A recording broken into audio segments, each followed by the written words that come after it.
They said trust is the foundation of love, but trust is what destroyed me. My wife's lies, they were just the beginning. She didn't cheat with some stranger. No, it was my best friend. Every night I worked late, they were together, mocking everything I stood for. Do you know what betrayal feels like? Like a knife, slowly twisted in your gut. But I didn't just stand there, broken. No, I planned something. Something so dark, so cruel, they'll never see it coming. This isn't about forgiveness. This is about revenge. And it's going to be unforgettable. A chilly wind blew the dry brown leaves across my cold front yard in the Midwest. Just a couple of weeks ago, those leaves had shown bright colors of yellow, orange, and red in the fall sunlight. Now I was fighting against the weather. My only tool to keep the leaves from blowing away was an old bamboo rake that had been passed down through my family. I worked hard to gather the last bits of summer before the first snowfall. The gray sky and cold wind reminded me that time was running out. My left arm had been hurting all day, but I figured it was normal for someone like me who was also getting older. Suddenly, as I raked, the tool slipped from my grip. I dropped to my knees, clutching my chest, overwhelmed by a pain I had never felt before. My muscles tightened painfully as I fell to the cold ground behind my house. I felt frozen with discomfort. I couldn't move. I could hear the leaves rustling beneath me as I rolled back and forth, trying to find a way to get up. I needed to regain control. I was alone, out of sight from the street and my neighbors. I had to get back to the house. Then the pain hit again. I curled up, feeling a wave of intense discomfort wash over me. I lay there, struggling to breathe. My heart was racing in my chest when I heard a voice far away.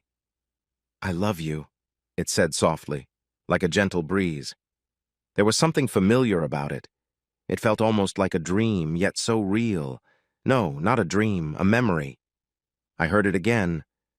"I love you with all my heart." This time I recognized it. It was a voice I hadn't heard in over 50 years, the voice of my high school sweetheart, the first love of my life. "Tanya," I said in a shaky voice. It was all I could say, but it took me back to a warm summer night in my hometown. We lay under the stars, feeling the warmth of each other and our hearts racing, both filled with the joy of being together for the first time. Tanya turned toward me and gently touched my cheek. "I love you," she said. "I love you with all my heart." I still remember how it all began. Back then, it seemed like the most unlikely romance. I wasn't exactly a ladies' man. In elementary school, I had red hair, freckles, and wore glasses. The girls in my class often made fun of me, but I changed a lot by high school. My hair got darker, the freckles faded, but I still wore glasses and felt a bit shy, even with the small popularity I had as the school photographer. Tanya Dickens was a cheerleader and one of the most popular girls in school. She and I were in the same English literature class, but aside from that, I didn't really talk to her much, except for taking pictures of her at football and basketball games. I still remember that chilly Friday night in November after the football game. I felt someone tap my shoulder from behind. I turned around and saw Tanya, bundled up in her winter coat over her cheerleader outfit. "Hi, Brent," she said, her voice like music to my ears. "If it's not too much trouble, could you give me a ride home tonight?" My mind went blank. Stay calm, I told myself. Don't get nervous. Just answer her. "Of course, Tanya, no problem." I felt a rush of relief. I talked to her and didn't embarrass myself, at least not yet. The drive from school to her house was only 10 minutes, but it felt like the longest 10 minutes ever. When I parked, she didn't wait for me to get out and open the door for her like I had learned to do. Instead, she opened the door right away, gave me a smile that could brighten anyone's day, and simply said thank you. Then she walked inside, leaving me sitting there, feeling a little foolish. As I drove away, I thought that even if I lived to be 100, I would never forget this night, the night Tanya Dickens rode in my car. I had no idea then that there would be many more nights to cherish. The next week felt like any other week at school, until Friday in English Lit. I was already sitting in my seat when I felt someone tap my shoulder. I looked up again at Tanya's cheerful face. "Are you taking pictures at the game tonight, Brent?" "Of course I'll be there," I said, trying not to get too anxious. "Could you give me a ride home again?" she asked. I could hardly believe it. 2 weeks in a row? Absolutely, I said quickly, wondering if I sounded too eager. Great, she replied with excitement. I'll see you tonight then. That night, all I could think about was driving Tanya home again. What if she wanted to chat? What would we talk about? I was so nervous that I almost forgot to take pictures.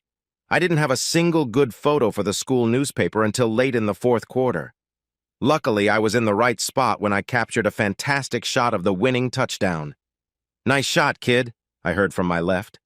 I looked over and recognized the man speaking. He was the head photographer for the biggest newspaper in the state. They sometimes covered high school sports in our area. Thanks, I said. It was just a lucky shot. In this game, kid, there's no such thing as luck.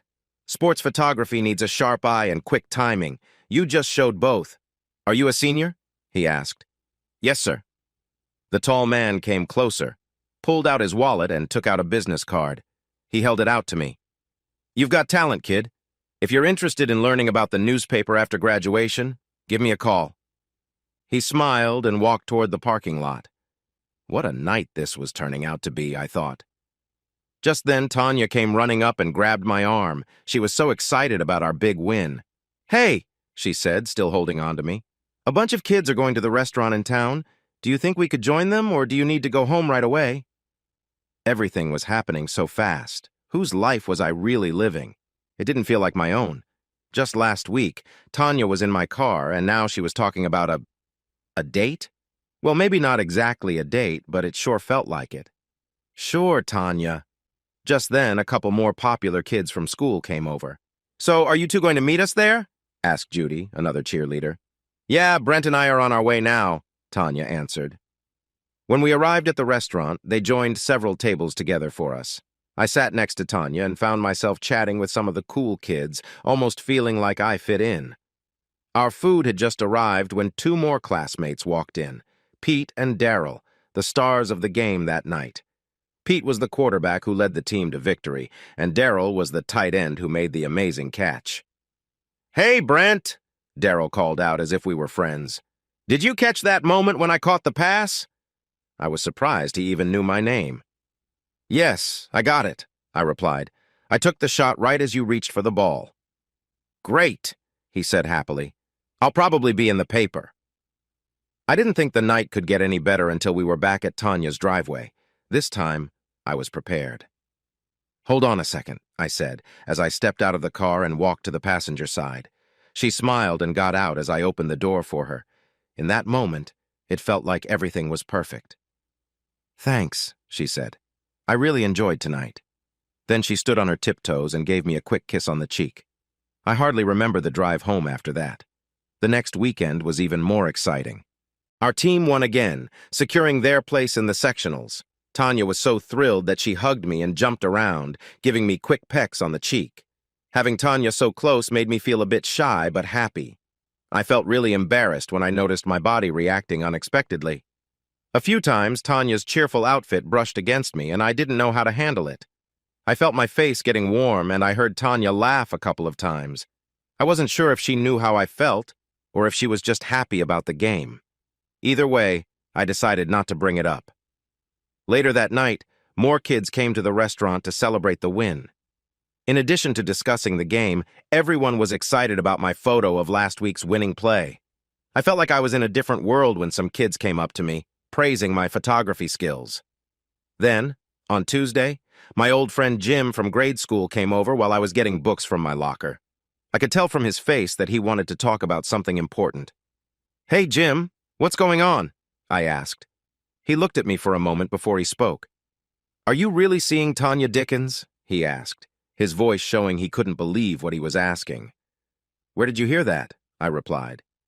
It was nice to be complimented, but my first thought was worry. I hoped Tanya wouldn't hear this and get upset.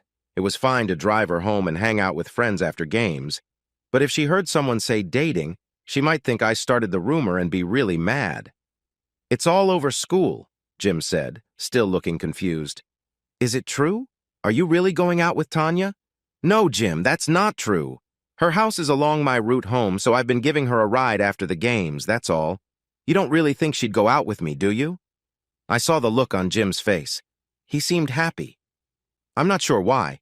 Maybe he thought we wouldn't be friends if I was actually dating Tanya. I didn't know. We both had to get to our classes, so after a few laughs, he headed one way and I went the other, wondering if Tanya had heard the talk and if she would still want to talk to me. A couple of days later, I felt good when Tanya stopped to say hi to me in the hall. Either she hadn't heard the talk or she just didn't care, I thought. That Friday night felt ordinary. Football season was coming to an end, and it looked like we had a good chance at making it far in the playoffs. As was becoming usual, Tanya and I met some of the kids at a restaurant after the game to chat about our team's win. I had felt nervous all evening. I knew Tanya would eventually hear the rumor about us dating, and I didn't want her to think I was the one who started it. So as we pulled into her driveway, I decided to take a chance.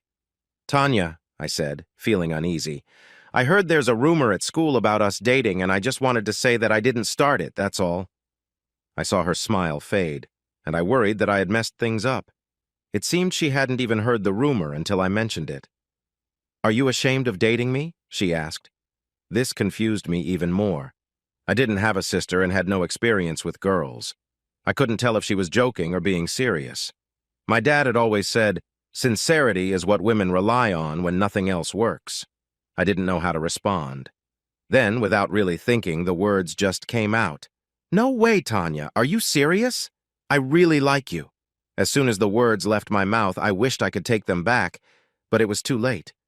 My eyes went wide as Tanya's smile returned. "Oh no, Tanya, I'm so sorry. I didn't mean to put you in that position. I didn't mean to say that." "Oh, so you don't really like me?" "No, I mean, yes, but—" "Shh," Tanya said, putting her finger to my lips. "Wow, that's the first time anyone has told me they like me like that. Look," she continued, "my parents want to meet the person who's been giving me rides home. Why don't you come in and say hi?" "Oh, man," I said. "I've already made a mess of tonight. I don't know if I should—" "Oh, come on," she replied. "You haven't messed up anything. Just come in for a minute." I hesitantly agreed. Tanya took my hand and led me inside. "Well, you're the young man we've heard so much about," said her dad with a warm smile as he shook my hand. "Dad," Tanya said, a little shy, "don't embarrass me, please." He chuckled and invited me to sit down. Tanya's younger sister came running in, curious to see me. As we all talked, I started to feel more at ease when Tanya's mom brought me a cold drink from the fridge. I realized that Tanya didn't live in some grand place. Her family was just like mine. Her dad was straightforward, similar to my own. I really liked her family, and they seemed to like me too. When it was time for me to go, Tanya walked me to the door. "I don't know about love, Brent," she said honestly, "but I like you a lot. And if you ever want to ask me out on a real date, I'd be happy to say yes." Then she reached up, put her arms around my neck, and kissed me. It was the first time I had ever been kissed. I remember thinking at that moment, if something were to happen to me right now, I would have no regrets. I had just shared a special moment with Tanya Dickens, and I felt on top of the world. Wow, wow, wow, was all that went through my mind as I drove home. What should I do next? I had never been on a real date before, and I had never had a girlfriend. What am I going to do? I really need to talk to someone and get some advice, but who? I can't talk to my parents, especially about girls. That feels too awkward. Denny? Of course, my cousin Denny. He was 9 years older than me and already married. Denny and I were more like brothers than just cousins. His wife, Cindy, was very lovely, too. Not as lovely as Tanya, of course, but still very nice. Tomorrow was Saturday, and Denny was free, so I could go visit him and chat. On Saturday morning during breakfast, all I could think about was Tanya and the conversation I wanted to have with my cousin. But first, I had to help my dad finish some yard work. He gave me one of the new bamboo rakes he had just bought, and we spent the next 4 hours raking and burning leaves. After dinner, I told my parents I was going to Denny's for a bit. They reminded me not to stay out too late since we had church on Sunday. When I arrived at Denny's, I was happy to see Cindy in the kitchen doing the dishes. Denny and I settled down in the living room. I think he could tell from my expression that I wanted to talk about something important. "Okay, Brent, you look worried. What's up?" he asked. "Well," I said quietly so Cindy wouldn't hear, "I need some advice. There's a girl at school. I really like her, and I want to ask her out, but—" "Hey, man, it's about time," Denny interrupted. "Who is she? Is she nice? Hey, Cindy, come on in. Brent has a girlfriend." I frowned, knowing this would ruin the private talk I wanted. Cindy walked into the living room drying her hands on a dish towel.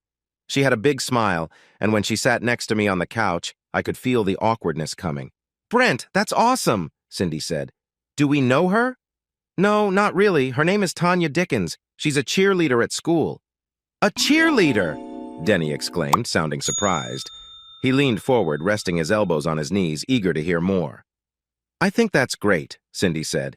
"Yeah, she's really special," I replied, feeling proud. "But, well, I want to take her out on a date, but I'm not sure what to do." Before I could finish, Denny jumped in again. "Just focus on what she likes, man. That always works, right?" I looked at my cousin, surprised. "Just make sure to be nice and confident," he continued. "Hey, show him how to impress her, honey," he said with a smile at his wife. I felt my face grow warm. Cindy turned to me. "Denny, please stop. You're making him uncomfortable." Denny chuckled and looked at me. "I've never seen anyone blush so much." "Brent," Cindy said kindly, "you're a good person. Just be yourself and you'll do great." "Oh, come on, Cindy," I said, feeling anxious. "She can have any guy. I can't believe she likes me. At least I think she does. She seems to—" "What do you mean you don't see why she likes you?" asked Cindy, sounding frustrated. "You're smart, funny, and good-looking. You have a really nice personality. Any girl would be happy to be your date," Cindy said. "I don't know, Cindy. It just feels hard to believe that she really likes me. Plus, I have no idea where to take her or what to do," I replied. Cindy paused for a moment. "Why not take her to a movie?" "That's a great choice, Brent. Pick a nice romantic comedy or let her choose. When the lights go down, you can put your arm around her. After the movie, you could take her to a nice restaurant. If you're not sure what to say, you can talk about the movie." "Yeah," I said, imagining having my arm around Tanya. "That sounds like a good idea." "Hey, there's a fun trick," Denny said with a laugh. "You can cut a hole in the bottom of the popcorn box and put it on your lap." "Come on, stop!" Cindy shouted, her face beaming. The next Monday at school, I was trying to figure out how to talk to Tanya. I had the movie section from the Sunday newspaper with me. I stood by my locker, hoping for a chance to speak to her alone when someone nudged me with their hip. I turned to see who it was. "So," Tanya said with a big grin, "have you thought more about what we discussed?" For the first time since I gave Tanya that ride home, I began to think she might really like me. Why? I wasn't sure. Every guy in school wanted to date her, but I felt a little bit of that old confidence melting away. I couldn't help but smile. "Tanya, I thought about it all weekend," I said, reaching for the movie section in my locker. "I know it's short notice, but would you like to go out on Saturday night?" "I thought we could go to the movies," I said. Tanya smiled, took the movie section from my hands, and motioned for me to lean down. When I did, she kissed me gently on the lips. "Tanya and Brent sitting in a tree, K-I-S-S-I-N-G," we heard Becky Peterson, one of the popular girls at school, sing playfully. Tanya grinned. "Eat your heart out, Becky," she called back with a playful tilt of her head. I could hardly believe this was happening. I kept thinking that any moment I would wake up and find out it had all been a dream. For the rest of the day, I think I went to my classes. I must have been there in person, but in my mind, I couldn't remember anything after that kiss. All I could see was Tanya and me, standing together with wedding bells ringing above us. I was really in love. That Friday night was a big letdown. Our team lost the second game of the sectionals, and it was tough. Tanya looked upset when she came over. She wrapped her arms around my waist and rested her head on my chest. I wrapped my arm around her to offer comfort. "I'm sorry, sweetie," I said without thinking. It was a name my dad used for my mom, and it felt natural to say it. I wasn't sure if Tanya even noticed it, but she didn't respond. There would be no fun dinner at the restaurant tonight. No joking around or compliments about my photography. The game was played at the rival school, which made our ride home feel heavy and quiet. I cared about school spirit, but I knew this loss hurt Tanya much more than it did me. As we traveled home, I thought about our date the next night. Would Tanya be in a bad mood all evening? Maybe she wouldn't feel like going at all and might decide to cancel. My worries eased a bit when Tanya moved closer on the bench seat of my old Chevy and rested her head on my shoulder. On Saturday night, I hadn't heard anything different, so I drove to Tanya's house at 6:45 just like we planned. Her mother must have seen me arrive because she opened the door and welcomed me in before I could even knock. As soon as I walked into the living room, Tanya appeared. I knew this moment would come, and it finally did. She looked so lovely that when I opened my mouth to compliment her, I found myself at a loss for words. All that came out was nonsense, and it happened right in front of her parents. I must have turned bright red when Tanya smiled, walked over, and gave me a quick kiss on the cheek. She said, "Brent, you say the sweetest things." That made her dad chuckle and her sister giggle. "You look amazing," I said. That little kiss was like magic. Suddenly I could speak again. Tanya took my arm as we said goodnight to her family, and we were on our way. At the movie, we grabbed some popcorn and a couple of drinks before we found our seats. I couldn't help but smile as I remembered a funny joke from my cousin. Tanya noticed and asked what was making me smile, so I had to think quickly. "Well, I'm sitting here with the most beautiful and kindest girl in the world. Why wouldn't I smile?" I replied. Just then, the lights dimmed. Tanya reached over and gently turned my face to hers. She moved in closer, and I felt her hand on the back of my head as she leaned in. We shared a sweet kiss, and I could feel my heart racing in that moment. Tanya leaned in, and I felt her lips press softly against mine. I wanted to enjoy the moment, but I felt nervous and awkward about a problem I was having. I was sure she noticed my discomfort. I tried to clear my mind and focus on the kiss, moving my lips gently with hers. When we finally pulled away, Tanya had a big smile on her face. It was clear she knew I was feeling uneasy. A wave of concern crossed my mind. Was she teasing me? I began to regret not paying more attention to my cousin's advice about relationships. What if she really wanted to take things further? I'm not sure what to say, as I've never been on a date before. I wrapped my arm around her and brought her close. The screen lit up with the first of 3 cartoons before the movie started. We both laughed as the Roadrunner outsmarted Wile E. Coyote once again.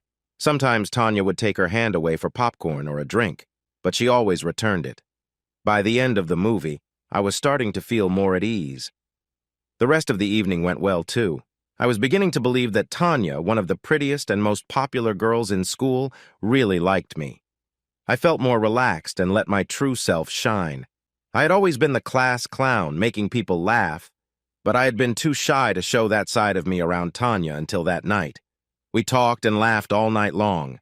When I got Tanya to her doorstep around midnight, I started to think of her as my girlfriend. This was a new feeling for me, but it felt really nice. "Did you have a good time?" I asked, looking into her deep blue eyes. "I had a great time," she replied with a smile. "Would it be okay if I asked you to go out again next Saturday?" I said. "Next Saturday and the Saturday after that would be just fine," she answered. She reached up and wrapped her arms around my neck. I pulled her close, holding her waist and sharing a warm kiss. The next Saturday, Tanya was running a bit late, so I got to know her mom and dad better while I waited. "Tanya says you have a job after school. What do you do?" Mr. Dickens asked. "I work at the car dealership in town, sir. I clean the new and used cars that come in," I answered.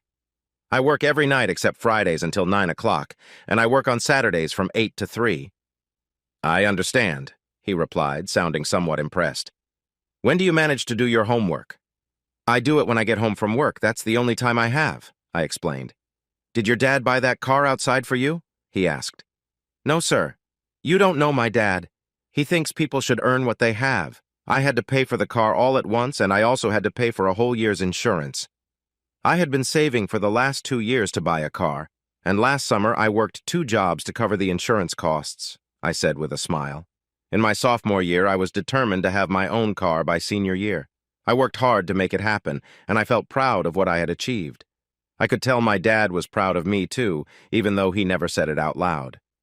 Just then, Tanya walked into the kitchen, ready to go. I got a bit nervous as I glanced at her.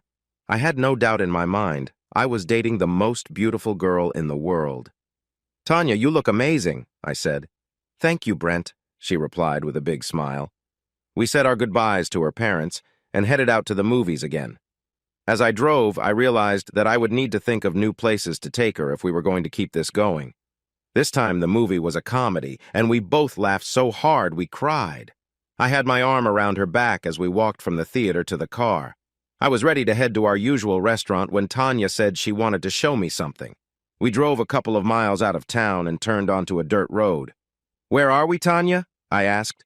"We're behind the old cemetery," she said lightly. "The old cemetery? What are we doing back here?" As soon as I asked, I realized what this place was about. I thought to myself, wow, I still have so much to learn. Tanya just chuckled softly.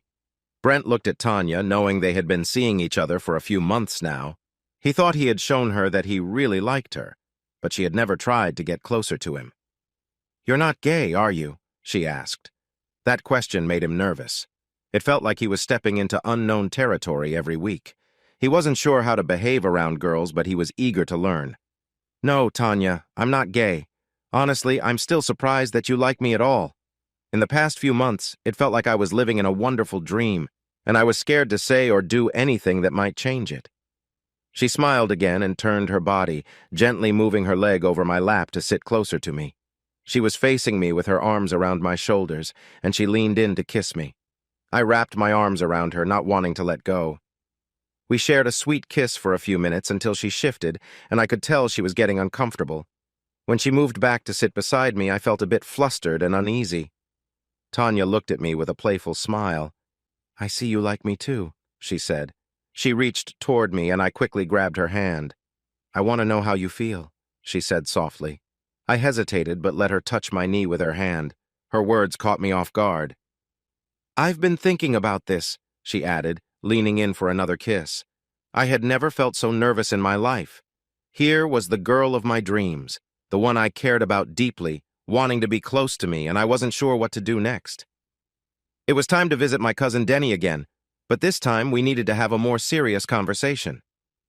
"Tanya," I started, feeling a bit shy. "Have you ever been with someone?" she guessed, trying to help me out. "Yeah," I replied quietly. "No, I haven't, and I'm pretty sure," she said with a smile, "that you haven't either." I let out a small, nervous laugh. "What gave it away?" she laughed. "Tanya, just so I don't embarrass myself any more than I already have tonight, are you really saying you would like to share a special moment with me?" I couldn't believe I just asked that of any girl, especially Tanya. She smiled at me again and kissed me, leaving me wondering, did I just say something silly? I really hoped she would tell me what she thought. Finally, she broke the kiss and looked into my eyes. "Yes, Brent, that's exactly what I'm saying." My hands suddenly felt wet. My whole body felt warm. I might have looked scared. Tanya smiled, closed her eyes, and kissed me again, gently this time. I started to feel more comfortable. She pulled back and took a deep breath, smiling at me. "I don't want to go any further right now, Brent," she said, looking into my eyes. "Please understand. I care about you, but this isn't the right time." I understood completely. I touched her cheek gently. "It's okay," I said. "I'm going to plan something special for us. I want to give you the best night ever." She smiled brightly. "Can you save up for a hotel room?" she asked. "That would be okay with me. I really don't want my first time to happen in the back seat of your car." "My sweet Tanya, people might write stories about your first time," I said, smiling widely, though I still had no idea how I was going to make that happen. "Well, if they do," Tanya replied, smiling back, "I hope they don't use our names." We both laughed a little nervously and stayed outside a bit longer, sharing gentle kisses. The car ride home was quiet. I think we were both thinking about what we had decided. The only thing I knew for sure was that I wanted to get Tanya something special, something meaningful that would remind her of this moment every time she looked at it. I decided to ask Cindy for help. "Do you think it's too early for an engagement ring?" I asked Cindy. "Whoa there, are you serious?" she replied, looking surprised. "You really care about this girl, don't you?"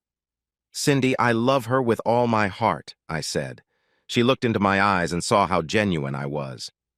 "Brent, I know you probably don't want to hear this, and I can see you love her, but you are still very young. She might just be one of many girls you'll have in your life." "Cindy, I know I'm young, maybe too young, but all I know is how much I love her," I said, feeling tears starting to form. "Brent, has she said she loves you?" Cindy asked gently, sensing I might not have a positive answer. "Well," I said quietly, "kind of. This was not the talk I wanted with Cindy. I wanted to have this conversation with my cousin Denny." "What do you mean, kind of, Brent?" I just sat quietly, looking at her. I really didn't want to discuss this with Cindy, but she was sharp. She covered her mouth in surprise. "Brent, did you go out with her?" "No," I replied. "Not yet, anyway. We talked the other night. She's new to this and—" "Well?" "She wants her first experience with me. I said, grinning widely. Doesn't that mean she cares about me? At first, Cindy was quiet. She just stared at me. Finally, she spoke softly. Brent, well, I can't really disagree with you. She's young, too, but it sounds like you two have had a good talk. I'm really happy for you, Brent. You're a good person, and I hope this works out. Thanks, Cindy, I said, still blushing from our talk. But you still haven't answered my question. What kind of gift can I get her to mark this special moment? We brainstormed several ideas, focusing on what she might like and what I could afford. We were narrowing it down when Denny walked in. Hi, Brent, he said cheerfully. How's it going? Oh, by the way, how are things with the cheerleader? I glanced at Cindy, and she understood. You boys have some things to discuss, she said with a smile. I'm going to start dinner. Brent, do you want to stay for dinner? Oh, no thanks, Cindy. I need to head home soon. Denny was about to turn on the TV when I asked if I could talk to him first. He sat down in his chair across from the couch and invited me to start. Den, promise you'll take this seriously, I said, trying to hide my nerves. Yeah, okay, he replied. What's this about? You look like you've got something on your mind. Well, remember a couple weeks ago when you joked about something private? I lowered my voice. Denny's jaw dropped. Well, I'm ready to talk about that now, I said with a big grin. Tanya and I have been having conversations. She hasn't had her first experience yet, and I want it to be special for her. I want it to be something she will remember. Oh, she's new to this, but you're not? Denny asked, not letting me off the hook so easily. I looked down and felt shy. No, I admitted, not feeling proud about it. I haven't had that experience either. Hey, don't feel bad about that. It shows you are responsible. Plus, the fact that you both can talk about it openly instead of just rushing into things shows maturity. Seriously, Brent, I'm proud of you. Really? Thanks, Denny. I thought you might tease me. Not about something like this. It's a big deal. Honestly, I'm glad you came to me. Who else could I talk to? I replied with a smile. My dad? Denny chuckled. Yeah, good point. All right, he said, getting serious. Just remember to keep it romantic. There will be moments when you feel like rushing into things, but this isn't one of them. Take your time. Focus on every little detail. Make her feel like she is the only one that matters in that moment. Each thought and action should be about making her feel special. I was surprised by his seriousness. Denny didn't joke at all as he explained how to be considerate and focus on her experience. For the next hour, I listened closely to everything my cousin shared. I could imagine sharing that moment with Tanya as he spoke. He made me promise to be responsible and even suggested I practice how to prepare properly. There's nothing worse than making her wait while you struggle with your raincoat, he said. Denny carefully talked about how a woman's body works. There's so much more to a woman than just one part of her, he said. He explained about different sensitive areas and how important it is to understand and appreciate them. The most important thing, Den said as he finished talking, is to be genuine. A woman can always tell if you're not sincere. I know this will be your first time too, but aim to make it special for her. She wants this to be a memorable night. If you do that for her, it will also be memorable for you. As I drove home that night, I reflected on everything my cousin shared with me. I might have been a beginner, but I felt sure that I understood enough not to embarrass myself. I knew I could show my love for Tanya in a meaningful way. Now, I needed to think about the perfect place. It had to be more special than a simple motel room. I was going to share a beautiful moment with the woman I dreamed about. It needed to be somewhere amazing. For the next few days and nights, all I could think about was my time with Tanya. I had a big smile on my face, and everyone, teachers, my parents, friends, except Tanya and my cousin, wondered what was happening with me. What was going on in my mind? Winter had ended, and spring was here with warm breezes, almost like summer. With spring in the Midwest, road construction was everywhere. One night after work, I took a back road home. As I drove to the edge of town, I passed the county fairgrounds. Wow, I thought. Wouldn't it be something to have a special moment with Tanya there? It was a vast stretch of lovely hills lined with trees, featuring a small, charming lake. A 100-year-old covered bridge crossed over a gentle stream that meandered through the peaceful landscape. I thought to myself that it would be nice to lay down some blankets on the soft grass by the lake and enjoy a lovely evening under the stars. But there was a problem. The whole area was surrounded by a tall fence that was locked every night after dark. I could try to make a hole in the fence, but that wouldn't be very romantic. And I didn't think Tanya would like that idea. Plus, someone might notice and come check it out. No, that wouldn't work. I needed to come up with another plan. Or did I? As I drove home, I began to think more about the fairgrounds. The next morning, I left for school a bit earlier than usual. I took the back road so I could pass by the entrance to the fairgrounds. There were two big gates about 30 feet apart for vehicles. Next to each were smaller gates just for people. All the gates had a heavy chain wrapped around them, locked with a big padlock. At lunchtime, when the gates were open, I ran by again. Just as I thought, it was the perfect place, and I started to form my plan. The calendar in our kitchen showed the moon stages. Everything needed to be just right. In just 10 days, the moon would be full. That would be the night. So far, my plan was lining up perfectly, as if I had help from above. That weekend, I visited 3 hardware stores until I found exactly what I needed. Now all I needed was a little luck. I hoped it wouldn't rain and that the warm, summer-like nights would last for another week. I chose a gift for Tanya but needed to borrow $50 from my dad. I promised to repay him $10 each week. I might look for extra hours at work to cover the rest, and I was fine with that. After a week and a half of getting ready and a lot of hope, the big night had finally arrived. Tanya knew I had something special planned, but she didn't know what. I felt a bit nervous talking to Tanya's parents before we left that night. I wondered if her dad could read my thoughts. I hoped he couldn't see the surprise I had saved in my pocket. Her parents and little sister, Jackie, told her to have a great evening as we stepped out. It was like they knew something. Without my own parents knowing, I had taken some money from my savings. I wanted to take her out for a nice dinner, something more fancy and special than Charlie's, the place we usually went to. We drove to a restaurant my cousin had recommended. It was a bit expensive, but the romantic vibe made it worth it. I could see that Tanya was impressed as soon as we walked in. The host greeted us and showed us to our table with menus. "Oh, Brent," Tanya whispered so I wouldn't feel bad. "This place is too much. Look at these prices. Let's just go to Charlie's. I'm fine with that." "Tanya, this is your night," I replied. "Don't think about the prices. I want you to pick anything you like." She smiled so brightly. I watched her and thought to myself, she has no idea how special this evening will be.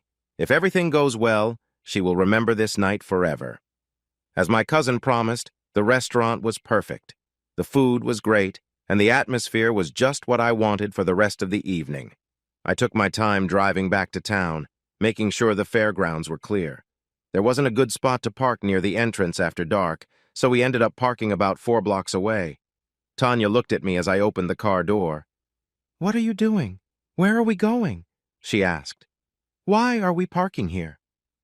"It's part of a small surprise I have for you, dear," I replied with a wide smile.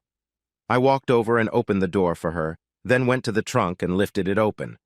Inside, I found 2 thick blankets. I tucked them under my arm and took Tanya's hand. "Come on, we have to walk a few blocks," I said. Tanya looked at me with confusion but took my hand and started walking with me. When we reached the gate and noticed it was locked, Tanya gave me a puzzled look. "Brent, what are you doing? You know we can't get in here after dark." "Hold these for a second," I said, handing her the blankets. With a big smile, I pulled out a special key from my pocket. I inserted it into the lock, and the gate opened. Tanya stared at me in shock. "Where did you get a key to the fairgrounds?" I stayed quiet and enjoyed my mysterious moment as we stepped inside. I quickly locked the gate behind us and took the blankets back from her. I wished I had a camera to capture her surprised expression. Ah, yes, I thought to myself, a trick worthy of a magician. Well, not quite. When I returned that day at lunch, I saw that they had left the padlocks unlocked and hanging from the chain after opening them in the morning. All I needed to do was find a matching lock and swap them before I picked up Tanya. They would use my lock to close up that night, the one for which I had the key. Before we headed home that evening, I just had to remember to switch the locks back. Tanya placed her arm around my waist, and I did the same as we walked along the path leading through the covered bridge and down to the lake. I found the perfect spot and set out both blankets, one on top of the other. The night felt soft and cozy, like being on a fluffy bed. We lay next to each other, gazing at the bright moon shining down from the sky. "I can't believe how you did this, Brent. Tonight has been amazing," she said, sounding dreamy. I was happy to have her close. I put my arm around her shoulder to pull her nearer. My hand reached into my pocket to show her a special surprise. "Look," I said, pointing up. "That's the North Star."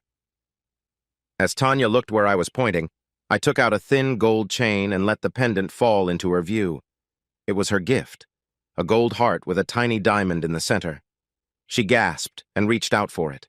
I gently placed the chain in her hand. "This is for you," I said softly.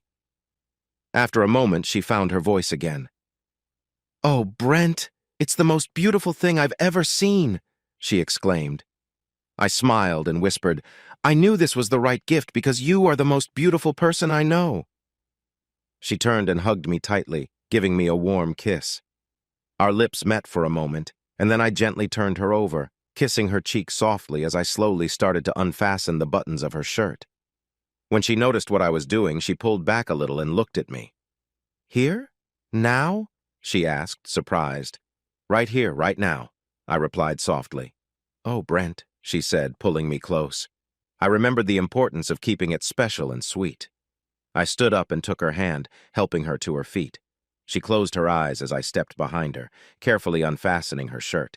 I gently kissed her neck and shoulders, feeling the warmth of the moment. Before long, she stood in front of me, bathed in the soft glow of the moon. I held her close and we lay down together.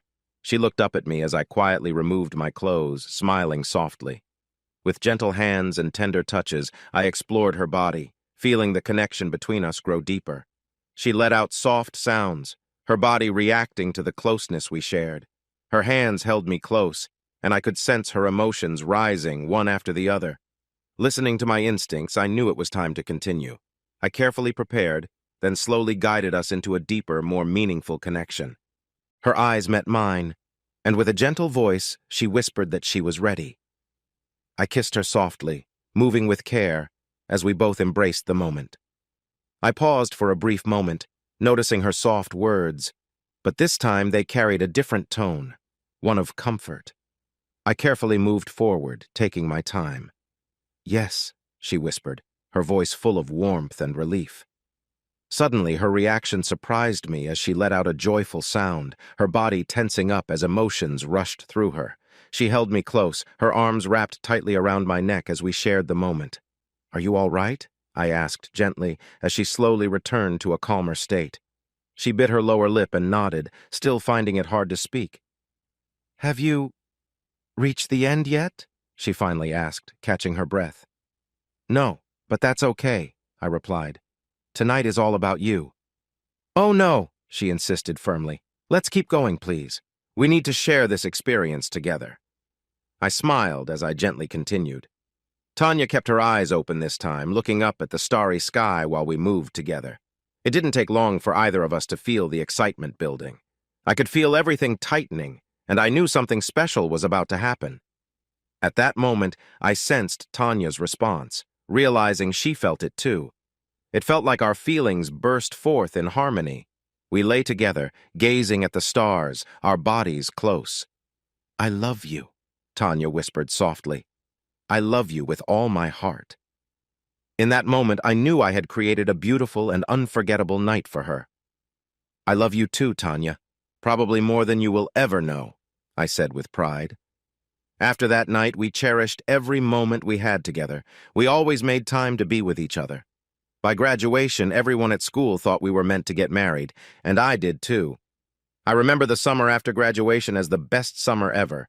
I had gotten a job with the newspaper and was looking for a place where Tanya and I could always be together.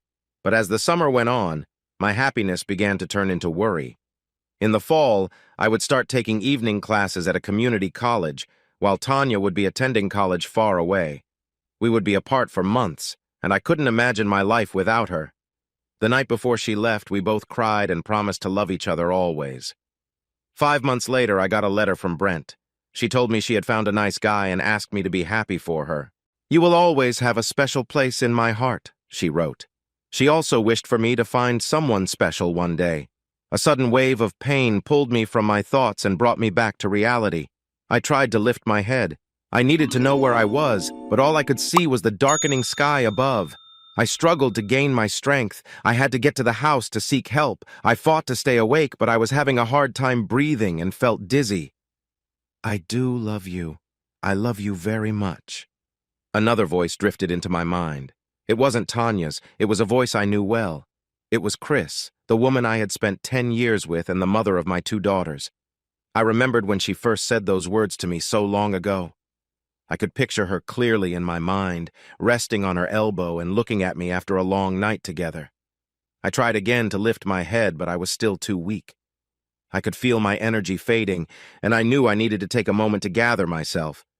As I lay there, I thought back to when Chris first came into my apartment with my good friend George. She was incredibly beautiful, and for the first time since I lost Tanya, I felt a spark of interest. Brent, George, my friendly and cheerful friend, said, "Meet Chris, but in the modeling world, she's called K.A." I stepped forward and gently shook her hand. "Hello, Chris. It's nice to meet you," I said, trying hard to keep my words steady. "Please, have a seat. Can I get you something to drink? I have soft drinks and other options available." "Thank you," she replied. "I'll have a glass of white wine if you have it." "1 glass of white wine coming right up," I replied. "George, would you like your usual drink?" "Yeah," he said, settling into the chair across from Chris. "That sounds good, Brent, thanks." As I headed toward the bar, George began to talk. "Brent here is the best newspaper photographer in the city," he told Chris. "He works at the Times." George liked to exaggerate a lot, but I didn't mind him boosting my confidence in front of Chris. I could tell what he was going to say next when he started to laugh. "You know the difference between his job and mine?" he asked. Chris shook her head.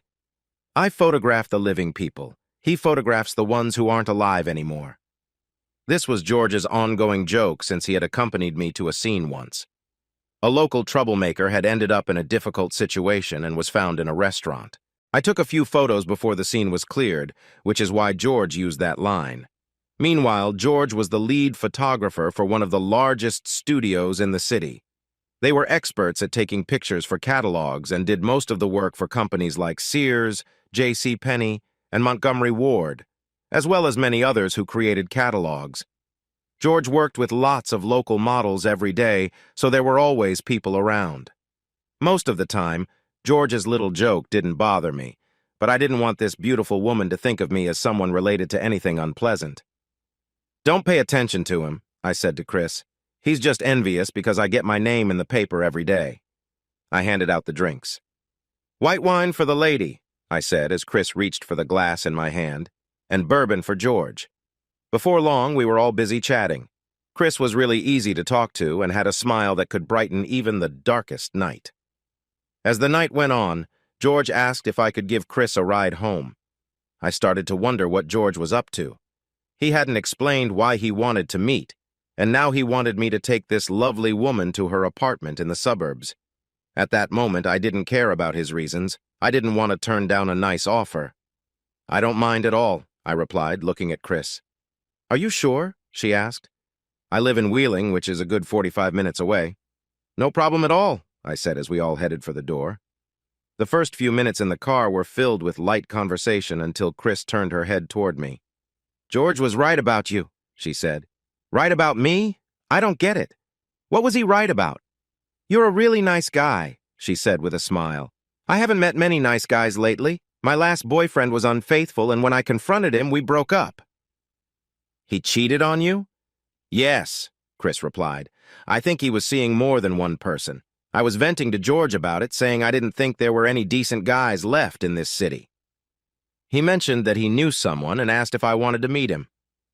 "So that's why you came to see me, huh?" I thought. "Yep, I wanted to meet the nice guy from Chicago," she said with a smile. "And here you are." I learned long ago that if you like someone, it's good to ask them questions and listen to their answers. Chris enjoyed modeling. She did hand and foot modeling, as well as some work with fancy clothes. Besides working with George whenever he could, she also had a few other jobs, including one with DeVries, a well-known jewelry shop in the city. By the time we arrived at her apartment, it was getting quite late. "What time do you have to be at work tomorrow?" she asked. "Not until 10, I replied after thinking for a moment. "Good," she said. stepping closer with a small smile. She glanced at my shirt and looked back at me. Then let's get comfortable. I couldn't believe how quickly things were moving. My mind reminded me to take it slow since I had only known her for a little while. But my excitement was hard to ignore. Honestly, I was more thrilled just being near this stunning woman than anything else. Before long, I found myself in a warm moment of connection. She laughed and swayed a bit, enjoying the situation. "You're really good at this," she said playfully. "Come here," she invited. As I moved closer, she reached out to pull me in. "Are you on the pill?" I asked nervously. With a smile, she replied, "Yes, I am. Thanks for checking." "Stop being so nice," she said firmly. I didn't need any more encouragement. As we got closer, I could feel the connection between us growing stronger. She let out a soft breath as we moved together, and I knew this moment wouldn't last long. Her touch alone nearly overwhelmed me, but I managed to hold back just a little longer. Her voice filled the air, urging me on, and I responded, moving with more purpose. Her body reacted as we shared the moment, and everything seemed to build toward a peak. Soon I felt the tension rising, and her expression showed she was feeling the same. With one final intense moment, we both reached the height of our emotions, and everything came to a powerful close. I collapsed on the bed beside her, both of us catching our breath in the quiet. Chris was the first to speak. "You're not only kind," she said with a soft smile, "but you're also full of surprises."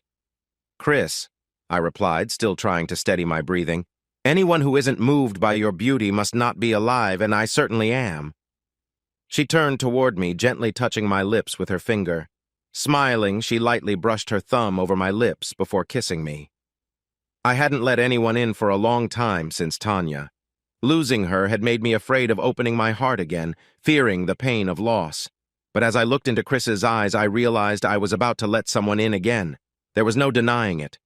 After a few quiet moments together, Chris got up and disappeared into the bathroom.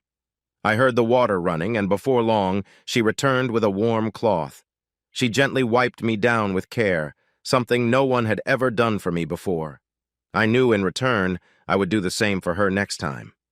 She climbed back onto the bed, and we shared a simple, tender moment of connection, one that said more than words ever could. She gently placed her hand on me and moved with care, knowing just how to create a moment of connection. She paused and looked into my eyes. "Ready for another go?" she asked with a playful smile. Still feeling the warmth of the moment, I nodded and closed my eyes, managing a simple, "Yeah." Chris moved closer, positioning herself gently. With her hands resting on my chest, she started to move slowly, our rhythm in sync. I placed my hands on her waist, helping her along with each movement. She closed her eyes and tilted her head back, the pace naturally quickening as we shared this moment together. I could hear the soft creaking of the bed as we shared an intimate moment. "I'm almost there," I whispered, feeling the buildup of emotion. "Me too," she replied, her voice full of warmth. Suddenly, a powerful sensation washed over me, and I sat up, wrapping my arms around Chris just as she too felt the same rush of emotions.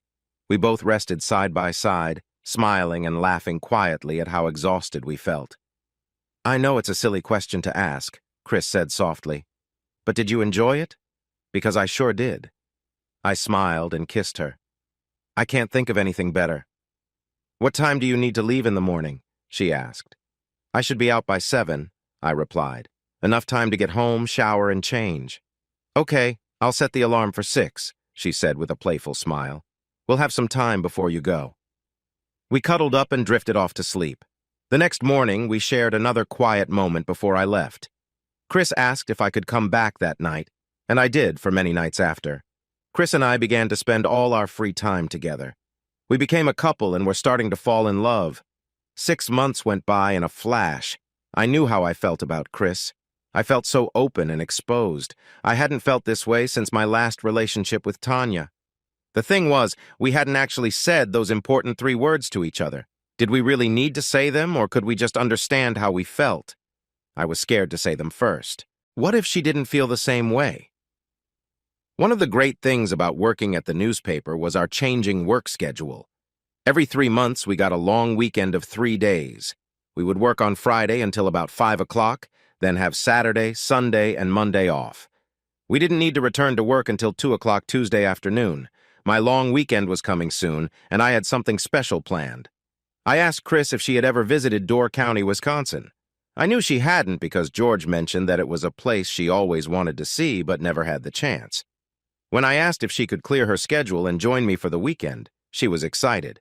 By the time we arrived in Ephraim, our destination, it was too late to do much except check into our motel and get a good night's sleep. The next day, however, was full of fun activities. We found a charming little restaurant that served the best eggs and sausage either of us had ever tasted. From there, we explored antique shops, art galleries, and wineries. We walked along the waterfront, arm in arm, watching the waves of Lake Michigan crash against the ancient rocks along the shore. Later that evening, we enjoyed a lovely dinner at a restaurant in town that everyone highly recommended. All night, I tried to hide my nervousness. I knew I had an important question to ask that night, one that would shape not just the evening, but possibly the rest of my life. Once we returned to our room, we both felt the need to freshen up. She stepped into the shower first, and I followed close behind. We shared the warm water, and as I helped lather her back, a quiet connection passed between us. Chris leaned against the wall of the shower, and we moved together, feeling the closeness deepen with every moment. Our movements matched, and the sense of togetherness grew stronger as the water continued to fall around us. I held her close, feeling a deep connection between us. Chris was filled with joy, like a child enjoying a fun day. We dried off and then jumped into bed together. I lay down and felt a rush of excitement. Without hesitation, Chris leaned in close. She did everything she could to make me feel good, and it drove me to the edge of happiness. Before long, I was with her again, lost in the moment, both of us feeling overwhelmed with joy. After a little rest, we began again. But this time, I wanted to take it slow and savor every moment. I gently held her head in my arm and kissed her softly. She let out a happy sound as I traced my fingers along the sensitive parts of her neck and shoulders, cherishing every ounce of joy we shared. She stretched and let out a soft sound as I gently touched her. I moved down her stomach, feeling the smoothness of her skin. I made her feel joy again and again before finally holding her close. I moved with a deep feeling that came from my heart. By 2 in the morning, we were both tired. We lay together, our bodies close. I knew it was time to ask her something important. "Honey?" "Uh-huh," she replied sleepily. "I need to know. You've never said anything. Do you love me?" Chris turned to me, resting on her elbow, and looked into my eyes. "Yes, I love you very much." That was all I needed to move forward with my plans. I smiled and kissed her. "I love you too, sweetie, but I think you already knew that." On Sunday morning, we woke up early. Everything around us was so lovely, and we wanted to make the most of the time we had left. Today was going to be a day for pictures. I grabbed my camera and we set off to enjoy a day filled with exciting adventures. Together, we explored old caves, climbed tall mountains, and looked at art made by Native Americans 300 years ago. After a long day, we went back to our motel room to freshen up and put on nicer clothes for a fun evening of eating and dancing. As the night went on, I worried Chris might be too tired for my next idea. However, when I suggested going down to the water to enjoy the view of the full moon, she smiled and agreed. We changed into warm, cozy outfits and strolled to a small bench outside our room. As we sat close together, the gentle waves of Lake Michigan rolled onto the sandy shore nearby. Chris turned to me and with a warm kiss said, "This is really nice. Thank you for this weekend." I smiled. She didn't realize how perfectly things were going for me. "You're very welcome," I replied, returning her kiss. "You know, I was watching TV the other night when a commercial for DeVry's Jewelers came on. I saw a lovely hand like yours with a beautiful ring, and I felt so proud to think, I know the person who wears that ring." Chris smiled as I took her left hand. Then, before she realized what I was doing, I slipped a diamond ring onto her finger. "Those commercials are missing one thing," I said as I got down on one knee. "Chris, I never thought I could feel this way again, but being with you means everything to me, and I want it to last forever. Will you marry me?" For a moment, she just looked at the ring, surprised. The silence felt heavy, and I felt butterflies in my stomach. The sand was damp, and I felt my jeans getting wet. I worried that I had messed things up. Finally, with tears on her cheeks, Chris looked up at me. She gazed at the ring on her finger and then into my concerned eyes. "Yes!" she shouted, wrapping her arms around my neck. "Oh, my love, yes, yes, yes!" She jumped off the bench just as I was standing up and we both tumbled back. I lost my balance and fell into the chilly water with Chris landing softly on top of me. "Are you okay?" Chris asked, giggling a little. I smiled, wrapped my wet arms around her and pulled her in for a sweet kiss. We hugged as the waves of Lake Michigan washed over us. On March 1st of the next year, we got married in a small church in a charming village in Illinois, just north of the city. Our wedding looked like a scene from a beautiful painting, with family and friends celebrating the joy of our special day. After a lovely time in the Virgin Islands, we returned home and began building our life together. Since Chris had a much larger apartment than my small place in the city, I moved in with her and became part of the suburban community. Adjusting to married life was easy. Her friends became my friends, and my friends became hers. Life was wonderful and getting even better. Each year, the Illinois Press Photographers Association holds an awards show and a banquet. Photographers from all over the state enter their best work for judging. I had participated for years but hadn't won much. This year felt different.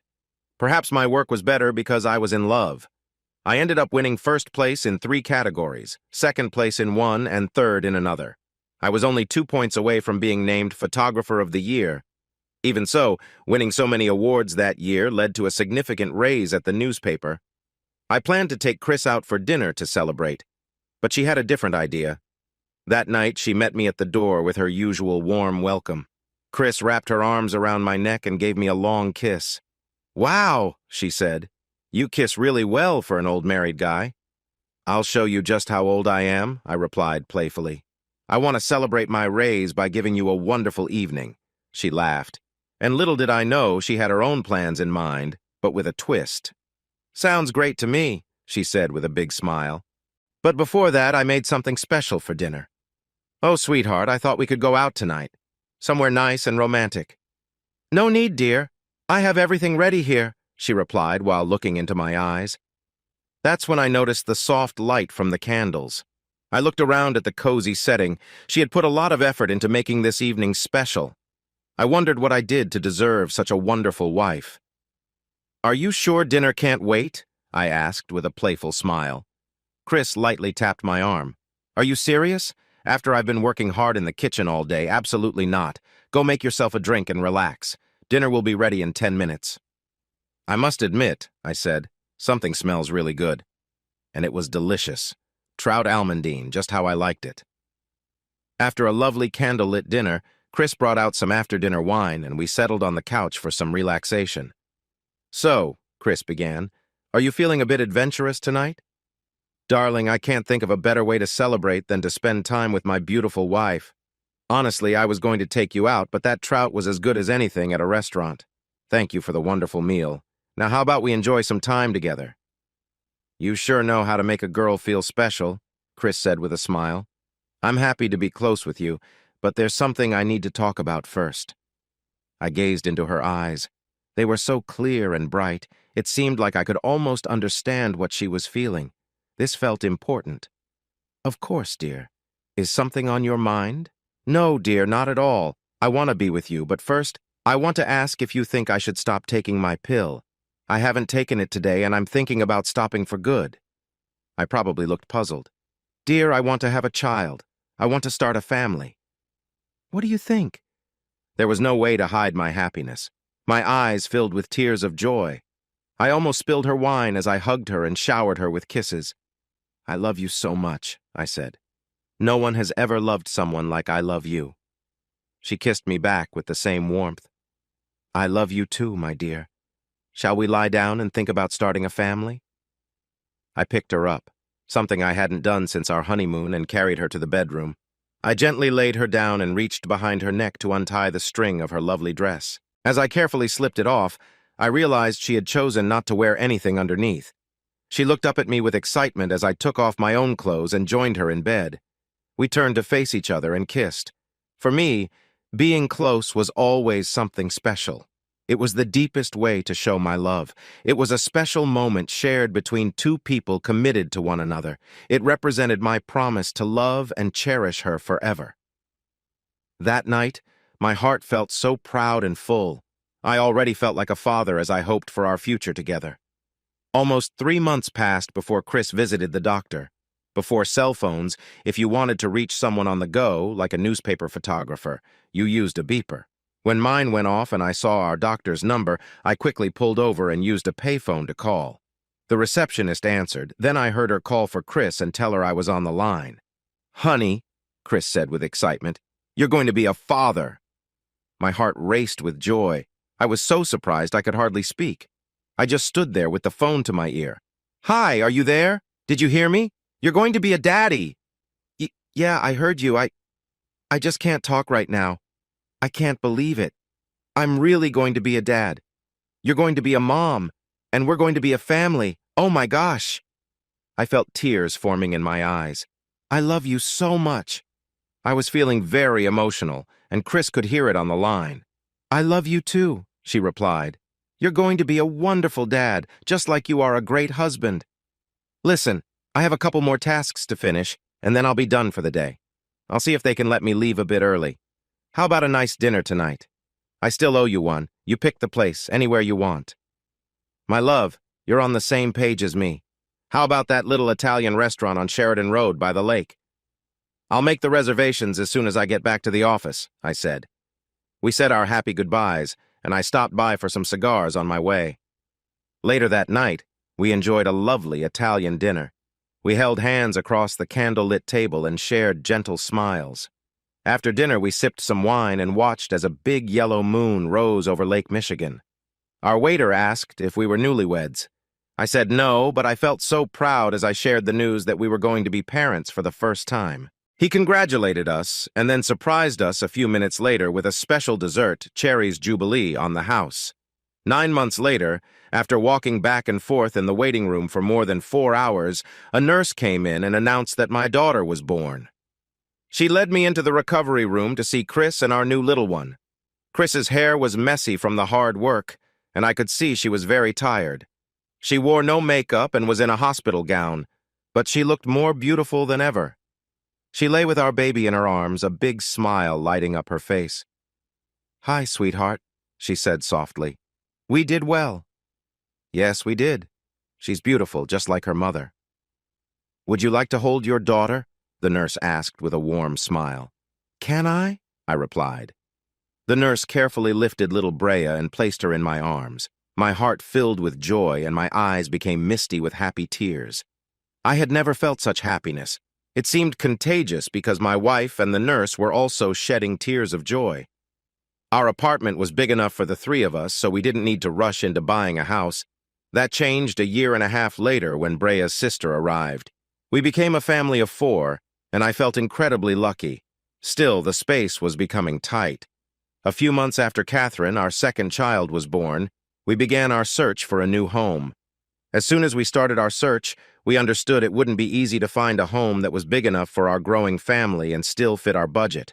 After a long day of work, I was feeling uncertain about ever finding a place we could afford. I walked into the photography office and was suddenly met with a bright flash of light. I stopped and blinked, trying to figure out what had just happened. Then I heard a voice say, "Now you know how those on the other side of the camera feel." Once the spots in my vision faded, I saw a group of my coworkers gathered around. "Surprise!" I heard someone shout from the crowd. I looked around, hoping to find someone who could explain what was going on. "Our team filled me in, my friend," said Terry, a fellow photographer. "Today marks your 10th anniversary here." "Happy anniversary!" everyone shouted as Jenny, the office assistant, came over with a cake topped with 10 candles. It seemed like there was going to be a party, so I thought I should call Chris and let her know I would be home late. When I spoke with her, she asked how late I would be. When I said about an hour, she said that was fine, but to try not to be much later because George was at the house and wanted to talk to me about something. I had a great time at the party and walked into the house feeling cheerful. Whether or not we had guests, Chris welcomed me with her usual warmth. "I waited for you to start dinner, honey. George will join us if that's all right. Oh, and one more thing," she said. giving me a friendly squeeze and a quick kiss. "Happy anniversary, honey. I wish I'd known earlier." "Honestly, I didn't know either until the party," I said. I walked into the living room. "Hi, George. How's it going?" "Just fine," he replied. "I hear congratulations are in order. Can you believe it's been 10 years? Wow, time really flies when you're enjoying yourself, doesn't it, my friend?" At that moment, Chris called us to dinner. As usual, she took care of feeding Catherine while I helped Brea eat. George got his own meal. After dinner, Chris took the girls for their bath and got them ready for bed. George wanted to have a chat with me, so I grabbed us a couple of drinks and sat down on the couch. "Brent, do you know Don Del Nato? He has a small photography studio near Ohio Street." "Yeah, I've seen the studio when I drove by, but I don't know him personally. Why do you ask?" "Because he's selling his studio, and I think you should consider buying it." "What?" I was surprised that George thought I should buy a studio. I was a photographer. "Brent, listen to me for a second. We send some of our small product photography to this place. I bet we pay him close to $100,000 a year for handling the work we can't get to." I didn't know much about running a studio, but the $100,000 a year caught my interest. George continued, "Del Nato has a brother in Vegas who is very unwell. Don wants to sell the studio and go care for him. I spoke to him the other day, and you could buy that place for a low price. Don just wants to leave and is ready to sell everything for what the equipment is worth." "George, I doubt I can afford that. How much is the equipment valued at?" $40,000, he replied. "George, we're trying to buy a house right now. There's no way I could gather that kind of money." "Brent, the house can wait a little longer. I'm telling you, if you let this opportunity pass, you'll regret it for a long time." Just then, Chris came out from putting the girls to bed. She had a small smile on her face. "So what do you think, honey?" she asked. "Think about what?" I replied. "Well," George hesitated, "maybe I shouldn't have, but I couldn't help telling Chris about the studio." "Brent, you really can't just ignore this," Chris said. "What's your take on it?" I asked, looking at him. "I think it's up to you, dear, but I overheard something about the house when I was leaving the bedroom. If you're worried about buying it, don't be. This apartment has been great for us, and it will keep being good. You need to follow your feelings and instincts.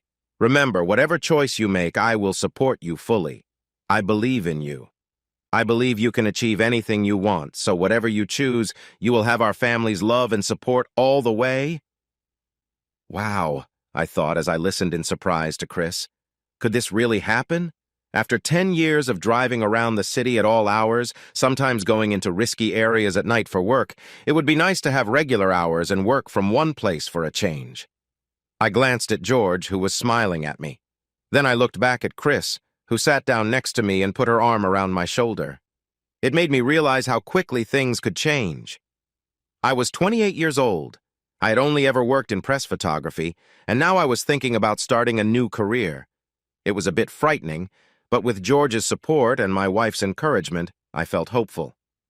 "George," I said, looking back at him, "I'm not making any big moves yet, but I would like to talk to this person.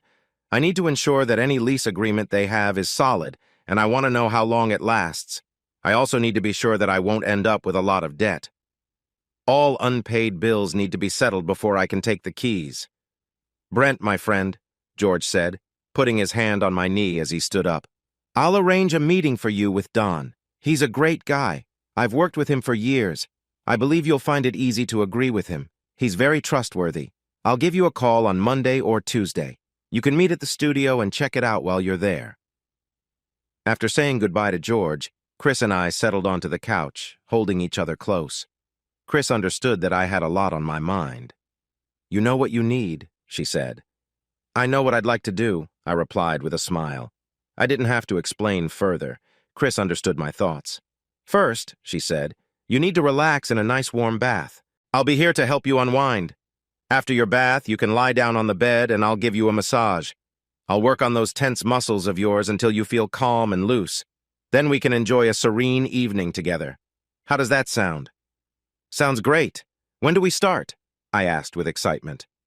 "Right now," she said, standing up and gently taking my hand to lead me to the bedroom. Chris did everything she promised and more. Later that night, she settled into my arms, looking very content. A few minutes later, we both fell into a calm sleep. If Chris's enjoyable night was meant to make me feel adventurous, it succeeded. By the time George arranged the meeting between Dawn and me, I was pretty sure I wanted to go for it. As long as there were no surprises and everything seemed fine, and as long as I could get a business loan, Del Natto's photo studio would soon have a new sign out front. And so, Brent's Commercial Photography came to be. Not once since I unlocked the new front door had I regretted my choice. In the first few weeks, George would send me some work during the day, then come by after hours to teach me how to set up the lights and take photos. Before long, I was taking photos on my own without George's help. I worked hard and even surprised him with some new lighting ideas I had picked up myself. I sent my older cameras to the factory to be fixed and updated. In my first year, I earned over $125,000. By the end of my second year, I was making $200,000, and by the end of my third year, I had reached over $250,000. With all this work, I found it hard to manage everything by myself. So I hired someone to help me in the office. She scheduled appointments, managed the finances, and assisted in general tasks. My landlord began to regret not raising my rent earlier. He had kept it low to help the previous tenant, Del Natto, who wasn't doing well. Now he realized the space was worth much more. I reminded him that I still had 2 years left on my lease. Then I spotted a chance for both of us. There were 3 rooms in the back of my studio that he was using for storage. I offered him a deal. If he cleaned those rooms out, I would rent them for an extra $400 a month. He was very happy to accept my offer. He received a rent increase, and I gained space to grow my business. Next, I needed to hire another photographer. He was a young guy who had just finished college with a master's degree in photography. He still had a lot to learn, but he picked things up quickly. I was sure he would learn everything I could show him, and eventually, he might start his own business and take some of my clients with him. That often happened in this line of work. In the following years, things became more stable. The business had settled into a steady routine, and we were in a good financial place. I wasn't thinking about expanding for the time being. My personal life was also calming down a bit. About a year after we bought the studio, we found our dream home. It was a 4-bedroom, 3-bath Victorian on a large lot. The moment Chris and I saw it, we knew it was the perfect place to raise our family. I spent around 10 hours a day at the studio while Chris was doing a wonderful job taking care of our kids. Both Brea and Catherine were now in school, and I could tell that the quiet house was starting to weigh on Chris. Our bond had always been strong, but lately, it felt less intense. After 9 years of marriage and 2 kids, I guess changes are expected. In 5 months, we would celebrate our 10th anniversary, and I had a plan to reignite our connection. Each year, we took a little vacation, but it was always with the kids. We enjoyed those trips, but this time, I wanted a nice, romantic getaway just for the 2 of us. I could picture us in the Virgin Islands. When we went there for our honeymoon, we rented a cozy cottage behind the hotel. It had a living room, a bedroom, and a small kitchen, and it was just a short walk to the beautiful blue waters of the Caribbean. That was almost 10 years ago. The hotel had changed owners twice since then, and I didn't even know if the small hut was still there. After a few hours and many phone calls, I found out the new name of the hotel and learned that the little hut was still standing and still available for rent. I quickly booked it for the week of March 1st the next year. Now all I had to do was plan for the kids during that week. I really didn't want to leave them with my parents. As he got older, my dad had very little patience left and would end up yelling at them the whole time they were there. No, my parents were not an option. That left Chris's mom and stepdad, but they lived in Colorado. I wondered if they would be okay with coming to Chicago for the week. I called them and asked them to keep it a secret from Chris before I asked if they would be willing to help watch the kids. Since they lived so far away, they didn't see their grandkids very often and were excited about the idea. My plan was starting to come together. I wanted to surprise Chris with a second honeymoon, so I was really nervous for the next few months, hoping her parents wouldn't accidentally let it slip, especially around Christmas. They came to visit us for 3 days, but thankfully never mentioned a word about my surprise. I was hoping the holidays would lift Chris's mood, but as soon as they were over, she went back to feeling down. Our relationship was struggling, and I couldn't wait for March to come. On February 27th, I set my plan in motion. I had arranged for a limo to pick up Chris's parents at O'Hare Airport and bring them straight to our house. A little after 7 in the evening, our doorbell rang. Chris's expression was amazing when she saw her mom and stepdad standing on our porch with bags. "Hi, sweetie," said Greg, the man Chris had called Dad since she was little. "We were nearby and thought we'd come for a visit." Chris jumped with joy and hugged them both tightly. "Oh my gosh," I said. "Shouldn't we invite them inside?" "Yes, of course," she replied. "I'm just so surprised to see you. Please come in." "Gad," said Chris, still hugging everyone. "It's so nice to see you." The kids who were upstairs heard the excitement and hurried down to see what was happening. When they saw Grandma and Grandpa, they greeted them with joy. It took a little while for everyone to settle down. I could see Chris was bursting with questions, but we were still in the middle of the warm welcome. Once the initial excitement faded, I brought out some snacks and drinks for everyone. "How did you get from the airport?" Chris asked. I knew she had a lot on her mind. "Brent sent a car for us," said Audrey, Chris's mother. "Brent did?" Chris looked at me, curious. "You knew they were coming and didn't tell me." "Sweetheart, if I had said anything, it would have spoiled the surprise," I replied. Chris smiled at her parents. "Oh, of course. You're here for our anniversary." She got up from the couch, wrapped her arms around my neck, and gave me a quick kiss. I heard the kids groan playfully. "Yes, that's right," I said after she pulled back. I looked into her eyes and smiled. "But we won't be here for our anniversary." For a moment, I thought I saw a look of worry in her eyes, but I knew it was just more questions. I reached into my pocket and pulled out the airline tickets. "Happy anniversary," I said, handing them to her. She looked at them, gasping and covering her mouth in surprise. "Honey, are we really going back to the Virgin Islands?" she asked, her eyes shining with happy tears. "Yes, my dear," I replied, feeling emotional too. "Your parents will watch the kids while we relax on the beach in St. Thomas, just like we did for our honeymoon." In that moment, I think Chris forgot about everything else. She leaped into my arms, wrapping her arms around my neck and her legs around my waist. Then she covered my face with sweet kisses. That was exactly what I was hoping for. I had my Chris back. St. Thomas was even better this time than it was 10 years ago. For one thing, we had more money to spend. Even though the hotel had a new owner, it hadn't changed much. We enjoyed our dinners at the same outdoor restaurant and fed the iguanas with leftover food. During the day, we explored the many shops scattered around town. We hiked in the mountains, swam in the ocean, and took pictures of all the historical sites. One spot Chris loved was a beautiful old tree, so ancient that it could have seen Sir Francis Drake himself standing on the high bluff and waiting for a ship to pass by. In the evenings, we relaxed at our favorite outdoor bar right on the beach, sipping pina coladas as the warm, tropical waters touched our toes at high tide. We enjoyed our time together, feeling more connected than ever. I was so happy to have my wife back, eager to share every moment with her. On our last night, after a couple of Mai Tais, we returned to our hut, cherishing every second together.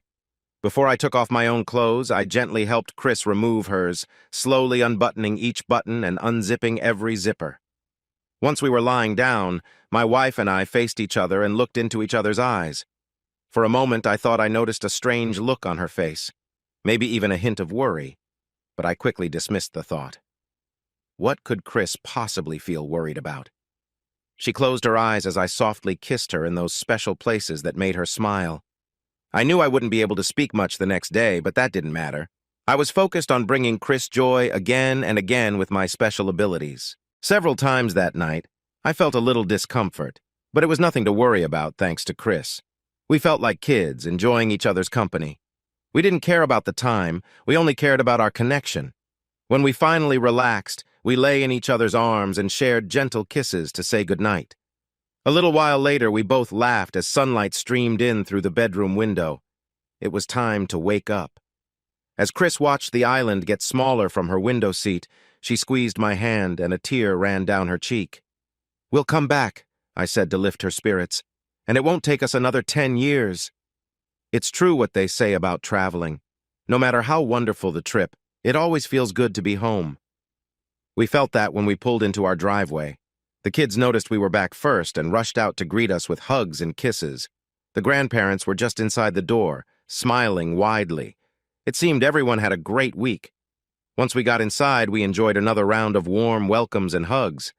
Of course, we had gifts for everyone, and both Catherine and Brea were thrilled with their seashell jewelry. Chris put a lovely necklace made of precious stones around her mother's neck. I also gave Greg a nice gold watch. I won't mention how much I spent on Chris that day because it was our special anniversary. The next day, we drove Chris's parents to the airport, thanking them deeply for their visit. After that, life went back to its usual pace, except for our loving moments together, which remained just as warm and happy as they had been during our time on the island. For the past 5 years, we had taken care of our neighborhood's 4th of July party. We had a nice grill and a good-sized backyard, so we didn't mind at all.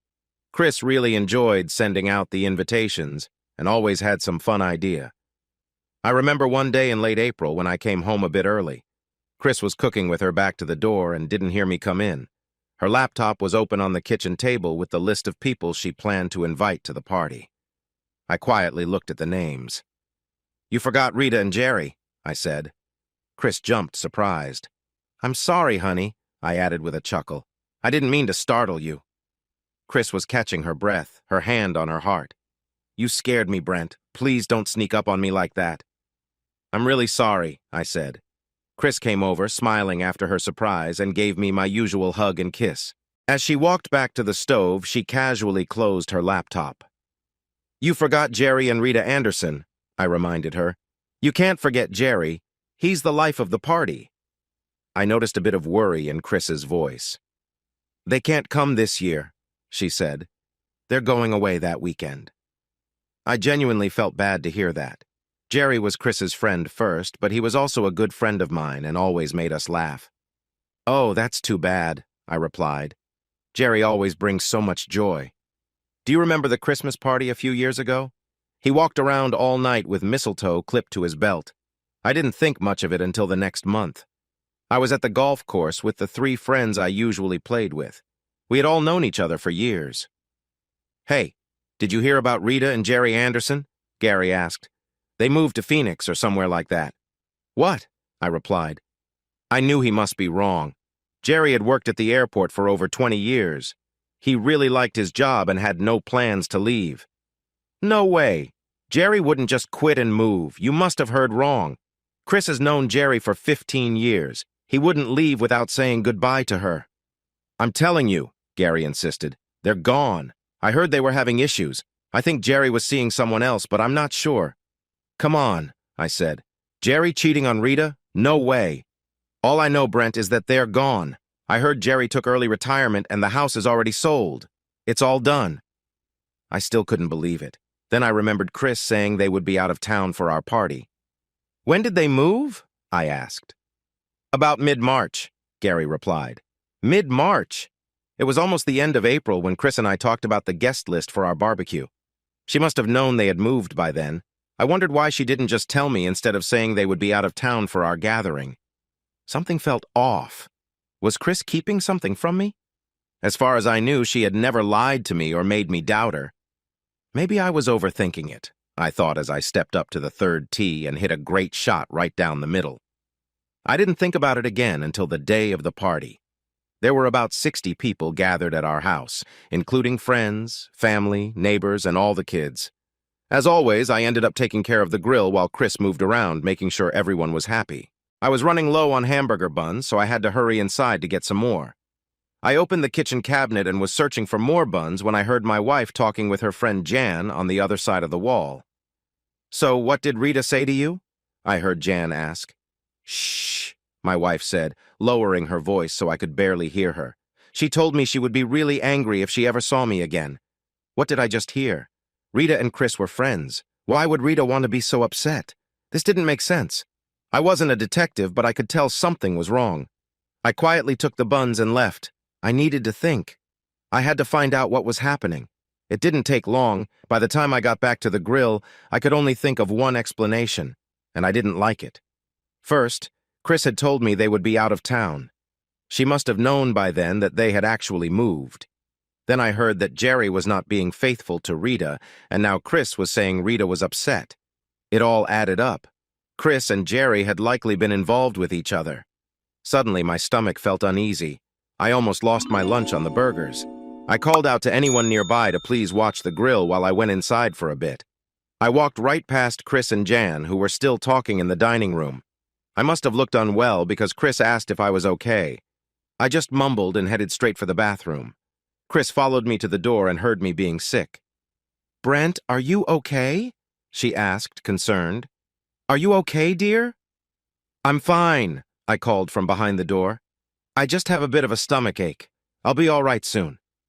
I could sense her worry, but I asked her to go back to our guests. I promised her I would feel better shortly.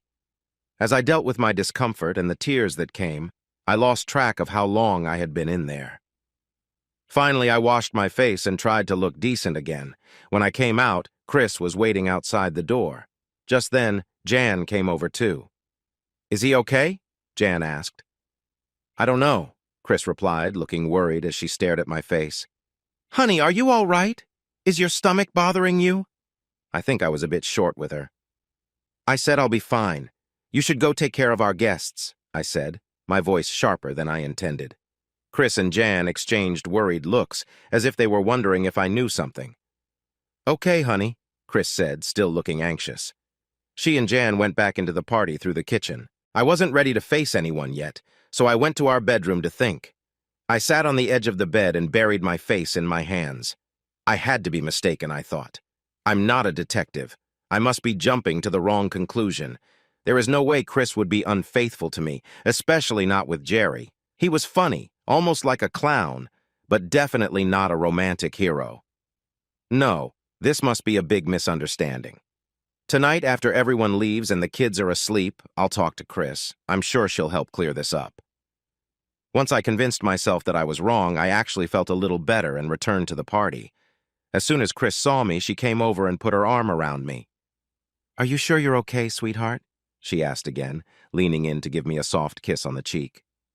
"I'll be fine," I replied, this time smiling a little more. The party went on until late, with the last guests leaving around 10:30. After a long day, Catherine and Brea fell asleep as soon as their heads touched the pillows. I suggested we should get some rest too, since we had a lot to tidy up the next day. I could tell Chris was feeling worried. I followed her into our bedroom and could tell something was wrong. She noticed my mood, but didn't know what was troubling me. I stood behind her as she sat at her dressing table, taking off her earrings. "Why would Rita Anderson want to hurt you?" I asked directly. She paused, looking at me in the mirror. She seemed unsure of how to respond. Then I saw tears in her eyes, and I realized it was true. "There's only one reason another woman would want to hurt someone," I said, my voice firm. "A couple of months ago, you said they couldn't come to our party because of other plans. Then I found out they moved. Gary mentioned that Jerry was involved with someone else, and today I heard you tell Jan that Rita wanted to hurt you. Please, Chris, tell me the other woman isn't you." Chris started to cry. I felt a wave of shock and sat down on the edge of the bed, unable to move. This can't be real, I thought. My whole world felt lost. I was the first to gather my thoughts. "I'm not staying here tonight," I said, my voice filled with anger as I grabbed a pillow from the closet. "I'll sleep on the couch. I'm not sure how this will all turn out, Chris. I really don't know if I can handle it. I've never felt so hurt by anyone in my life, especially not by someone who says they love me." "I do love you," Chris said through tears. "Really?" I replied, my voice filled with doubt. "Just stay up there. I don't want to see you tonight." With that, I stormed out of the room and headed downstairs. No matter how hard I tried, I couldn't get to sleep. After tossing and turning for a long time, I decided to take a walk. I lost track of time, probably a couple of hours. When I returned, Chris was sitting at the kitchen table with a cup of coffee. "I saw you leave from the bedroom window," she said. "I wanted to have some coffee ready for you when you got back." I looked down at the floor and shook my head. I can't believe this. You hear about these things happening to others, but not to you, not to us. "Honey, don't say it didn't mean anything. Don't even think about it. It means everything. It means our marriage is broken. It means our happy home is no more. It means the woman who promised to love and cherish me didn't take those words seriously. Please, don't say it didn't matter." Chris held her head in her hands and started crying again. I felt terrible. Normally, seeing her like this would break my heart, but right now, I felt numb. I went upstairs and quickly packed a bag. I didn't look at her as I reached the bottom step and headed for the door. "I'm going to stay at the studio for a while. I don't know how long. You can clean this place up by yourself tomorrow. I don't care anymore." 3 days passed without hearing from anyone, then the phone at the studio rang. It doesn't have caller ID. "Brent's Commercial Photography," I said as I picked it up. There was a brief moment of silence. "Brent, it's Greg," said Chris's stepdad, and his voice sounded shaky as if he had been crying. "Hello, Greg," I replied with a heavy heart. "Son, I'm so sorry. I don't know what to say other than that I truly feel for you." His voice started to tremble again. "Chris told you what happened?" "Yes, she shared everything with us, son. She said there was a mistake and you found out. This is hard for all of us, son. I just can't seem to process it." In the background, I could hear Chris's mother crying softly. I wondered if Chris realized how much pain she was causing the people who cared about her. Just then, I heard a familiar voice from inside the room. "Greg, where are you?" I asked. "We're at the house, son. We couldn't leave Chris by herself right now." "Just so you know, Brent, we don't agree with what Chris has done, but she is our daughter, and we thought it would be better for the kids this way." "How are the kids doing, Greg?" "Honestly, it's tough for them. Chris took all the blame and told the kids this was her fault, but they keep asking when their dad is coming home." Hearing about my kids hurt deeply. "Brent," Greg continued, "Chris wants to know if you would think about going to marriage counseling. I'm really asking you, please give it a try. I know you're hurting, but if there's any chance to fix things, I hope you will consider it." "Why didn't Chris ask me herself?" "She thought you might not want to talk to her," Greg said. "Have her call me with the details for when and where, and I'll be there." "Oh, thank you, Brent. You have no idea how much this means to all of us. I'll let her know to call you with everything." "Okay, Greg. I've got to go now. I have work to do." We said our goodbyes and hung up. After several days of trying to figure things out, I felt just as lost as the night I left. I didn't want to end our marriage, but I didn't know how to fix it either. I hoped that a marriage counselor could help us find a path forward. Less than 2 hours later, Greg called and Chris returned with a schedule. Her voice sounded so soft that I hardly recognized it. Our first session was set for the following Monday at 7 in the evening, just 4 days away. When I arrived at the counselor's office, Chris was already there. She looked really upset. Her usually beautiful hair was messy at the ends. Her eyes looked tired and red, with dark circles underneath. She held a tissue and her hands were trembling. I knew I should feel bad for her, but I didn't. I took a seat 2 chairs away from her. Our counselor, a kind older woman named Betty, introduced herself. She suggested we use first names to make things feel friendlier. Betty asked Chris to share how the relationship began and what it meant to her. Chris said it started off simple. While he worked nights, Jerry would stop by for coffee during the day, and they would joke and play around. One day, he playfully touched her. Instead of reacting strongly and telling him to leave, she joked back. Chris explained that Jerry was always so silly that it didn't really feel wrong to her. It was more like they were just having fun, like kids playing a game. There were never any deep feelings. They never talked about love or anything serious. Jerry acted like a clown, even pretending to celebrate after their time together. I tried to listen, but it was hard. This felt like a bad idea, and hearing Chris talk about this was only making me more upset. About 30 minutes into our conversation, I stood up. "Please stop," I said firmly. "I can't take any more of this." I looked directly at Chris when I spoke. "It's just not going to happen. No matter how much I care about you, we can't go back to how things were. Whenever I see you or even touch you, I think of Jerry. It feels like you've hurt me deeply." Chris looked at me with concern. Her voice shook a little. "I'm really sorry, Brent. I'm really, really sorry. I know you are, Chris, and I know you care about me. It's not just about trust. I really don't think you'd make this mistake again. It's the pain. I don't think I can ever get over the pain." "Sweetheart," her voice was strained from worry. "My dad said he could ask Jerry to apologize to you. Would that help? He said he'd try to reach out to him and get him to call you." "Jerry!" I felt my face getting hot. If you ever speak to him again, tell him to stay away from me. If he ever comes near me, he will regret it." I could see the surprise on Chris's face. She had never heard me speak about anyone in that way before. I continued, "I've never felt this way about anyone before. He took away my marriage, my happiness, my life, and my peace. If I thought I could get away with it, I wouldn't hesitate to confront him." By the look on Chris's face, I think she began to understand the impact of her choices. I was not the same person anymore. I turned and walked away. As I headed down the hall, I heard the therapist say, "I'm sorry, Chris. There's not much I can do. He's really hurting." I felt a sharp pain in my chest. I knew I was struggling. My only chance was to get my phone from the house. I felt the cold wind getting stronger as the sun went down. My left side felt numb.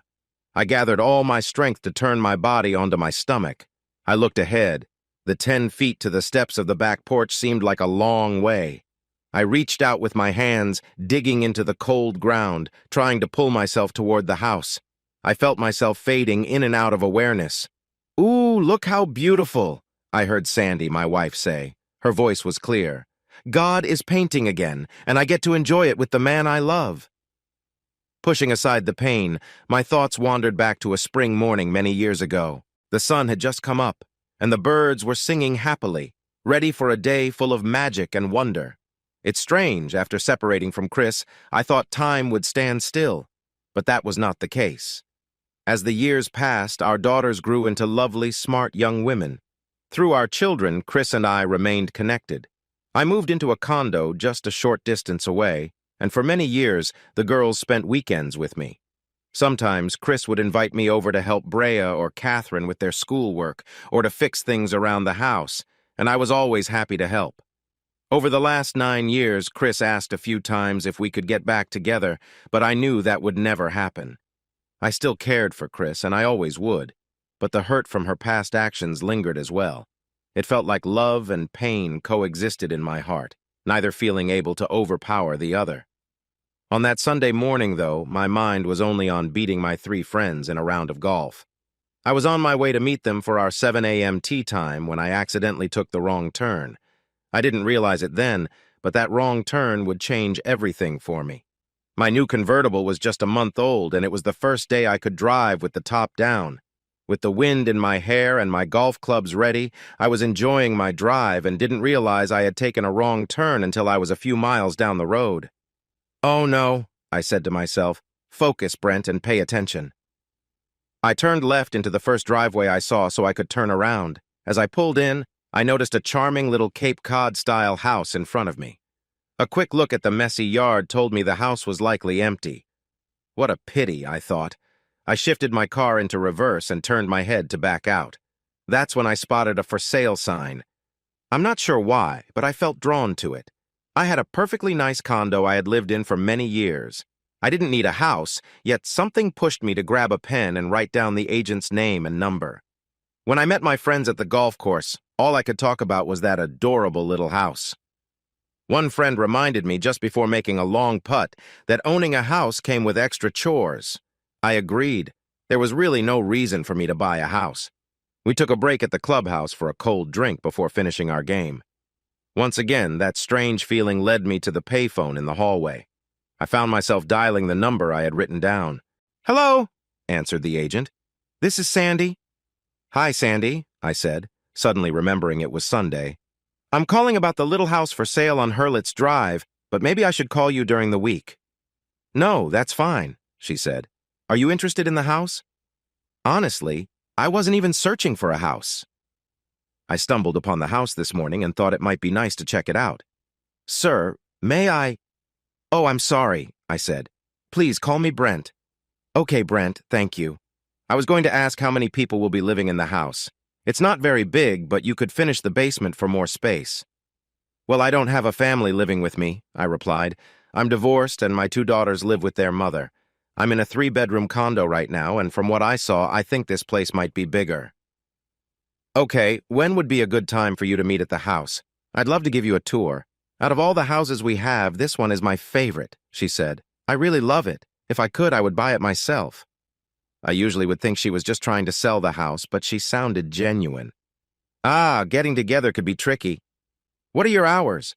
I work in the city and usually don't get home until after 7. Do you work weekends? Yes, I do. What are you up to right now, Brent? I'm at the golf course, I said. I can't leave until we finish playing. Could you stop by on your way home? I really wanted to see the house, but I was also curious about her, so I agreed to meet her there. When I drove into the driveway again, I noticed a little Honda Civic parked by the house. I parked behind it and watched Sandy step out of her car, and my heart raced. Since my divorce, I hadn't gone out much. I had a 6-month relationship, but there wasn't much connection between us, so I decided to end it. I guess I kept comparing every woman I met to Chris, and none of them measured up in any way. Chris seemed to be struggling even more. She hadn't gone on a single date since we broke up. I knew this for sure from our neighbors, mutual friends, and the girls. I told her it was okay to have fun and meet new people, but she was still holding on to hope that we might get back together someday. So, she focused on taking care of our daughters. Sandy reached out to shake my hand. The first thing that came to mind was how impressive she was. She looked elegant and friendly at the same time. I could easily get lost in her deep blue eyes, and her smile was so warm it could brighten anyone's day. After a few casual glances, I noticed she wasn't wearing a wedding ring, which made my heart skip a beat. As she showed me around the house, I could tell she truly loved it, and her joy was infectious. Her face lit up as she guided me from room to room, highlighting all the things that made the place special. I thought I had seen everything, but Sandy saved the best for last. "So, what do you think?" she asked, her smile shining brightly. "I love it, I really do. When I saw it this morning, there was just something about this place that pulled me in," I replied. "Good. I really hoped you would like it. I don't know much about you yet, but I have a feeling you'd be very happy here." "Hold on," she said, taking my hand and walking towards the back door. "You haven't seen the best part yet." Sandy took me out to the back porch. It was a nice-sized wooden porch, but the best part was to the left of the door, a lovely swing that could fit 2 people, hanging from 4 sturdy chains above. "Come on," Sandy said excitedly. "Come and sit on the swing with me for a minute." You couldn't see it from the front, but the house was actually on a hill. Standing in the backyard, you could see trees in the distance, and to the right of them, a small lake shimmered. "I come here by myself sometimes and enjoy sitting in this swing, watching the beautiful sunsets over the lake," Sandy said. "It's so nice and quiet. The only thing that could make it better is some lovely music from a wind chime hanging over there." I already loved the house and knew I wanted to buy it, but sitting next to Sandy made me realize I had feelings for her too. "Well," I said playfully, "you can come over and sit on my swing anytime you want." She turned to me, looked into my eyes, and smiled softly. "I knew it," she said. "I could tell as soon as I saw you. This house and you seem to belong together." "So what should I do with my condo?" I asked. "Where is it?" "About 20 minutes south of here," I replied. "Well, if you have some time, I could check it out, take some notes, and help you sell it."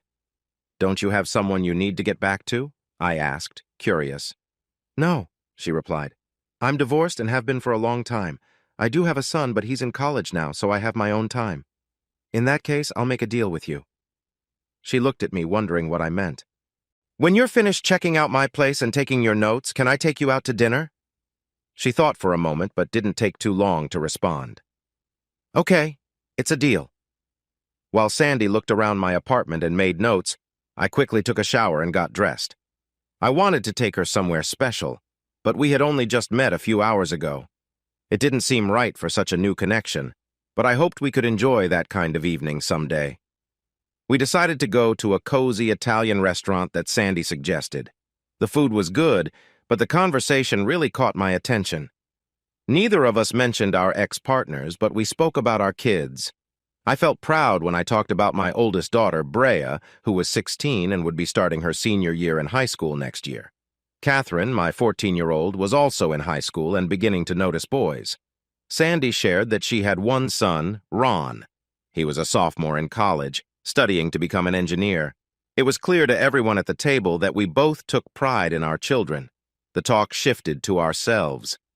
Sandy asked what I did for work, and I could tell she was impressed when I told her I owned a photography studio. "Really? Wow, My son would love to meet you. Photography is his hobby, and he has loved it since he was little. If the chance comes this summer, maybe I could bring him downtown and you could show him your studio?" she asked. "It would make his summer unforgettable." "Sure," I replied. "Just let me know when you're coming, and I'll be ready for both of you." "Actually," she said a bit shyly, "please don't take this the wrong way, but I'm a little surprised. I guess you need a lot of creativity to do well in that area, but your place looks pretty plain and has simple furniture." "Yeah, I know," I replied, feeling a bit shy. "My daughters always tell me to add some color and more decorations. You're right, I'm really creative at work, but at home, I'm just a straightforward guy."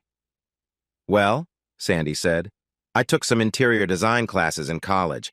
I didn't study it enough to make it my job, but I do have a good sense of style.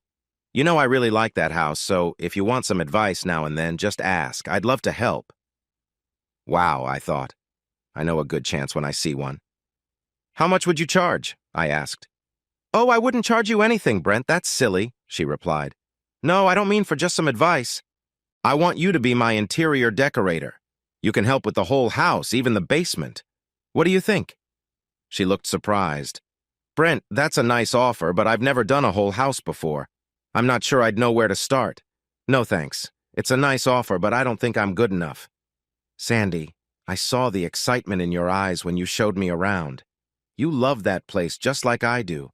You have experience and training. I can't think of anyone else I'd prefer. Maybe we could even work on it together. Please, just think about it. It could be fun for both of us." Sandy promised to think it over. We talked a bit longer, but it was getting late, and we both had work the next day. After taking 2 cars, I walked Sandy to hers. I reached out to shake her hand. She took my hand, stepped a bit closer, and gave me a light kiss on the cheek.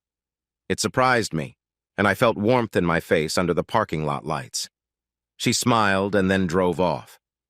In my life, only 2 people had ever made me feel so excited so quickly: Tanya, my high school sweetheart, and Chris.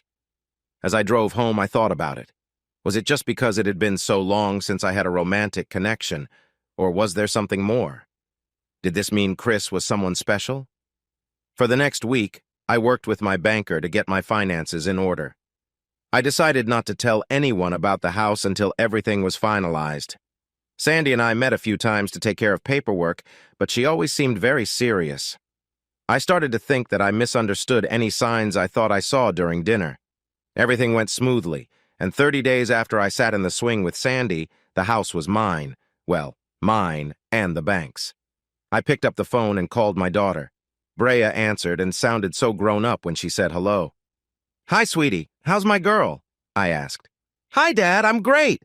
I got an A on my history test today," she said excitedly. History was one of my favorite subjects, and she knew I would be happy to hear that. "That's amazing, honey. I'm so proud of you." We chatted a bit more about school, and then I told her my news. "I was wondering what you all are doing this weekend. If you don't have any big plans, would you like to help me move?" "Move? Dad, where are you moving to?" she asked. "I bought a house, honey. It's not far away, only about 20 minutes. I could hear Brea shouting to her sister and Chris, "Hey, Dad bought a house!" Through the phone, I could hear everyone surprised. Brea was trying to answer a lot of questions from her sister and Mom. "Honey," I said, trying to get her attention back. "Honey, tell Catherine and your mom that if they want to see the house, they need to come to the condo on Saturday morning at 7 and help me move some things." Brea passed on my message, and I heard Chris say, "Tell him we'll be there," which Brea repeated back to me. After we said our goodbyes, I hung up the phone, but it rang again. I picked it up with my usual friendly greeting. "Hi," I recognized Sandy's voice right away. "Hi, how are you?" I asked. "Okay, I was just wondering when you're moving," Sandy replied. "Saturday morning," I said. "I have a small truck rented, and my kids and a few friends are coming to help." "Oh, I see," she responded. I was about to offer to help, but it seemed like she had it all sorted out. I was getting confused by this woman. At first, she seemed interested, but when we sat down to sign the papers, she was all business and kind of distant. Now she was saying she'd help me move? It didn't make sense. All I knew was that I liked her a lot, and I wanted to spend time with her. "Hey, I could always use more help," I said, trying to sound friendly. "Okay, I'd love to, she replied, sounding cheerful. I have something for you, too. I forgot to give you the extra set of keys. I'll tell you what. Since you live up there, there's no need to come all the way here just to go back. I think we'll get there around 9 o'clock. Why don't you let yourself in and wait for us? Sandy agreed, and I was ready for the move. By Saturday morning, everything was packed and by the door. With the 6 of us, we loaded the truck in just over an hour. I thought we'd arrive before Sandy, but as soon as I pulled into the driveway, I saw her car by the house. When we walked in, the smell of fresh coffee filled the air. What a nice surprise. Sandy was already making coffee when we followed the delicious smell into the kitchen. There, we found she had put out some pastries for everyone to enjoy. I usually saw Sandy in her work clothes, so I was surprised by how nice she looked in her blue jeans. When she heard us coming, Sandy turned around and greeted us with a cheerful, "Good morning," and a big smile. "I thought you might be hungry, so I picked up some treats from the bakery. Please help yourselves."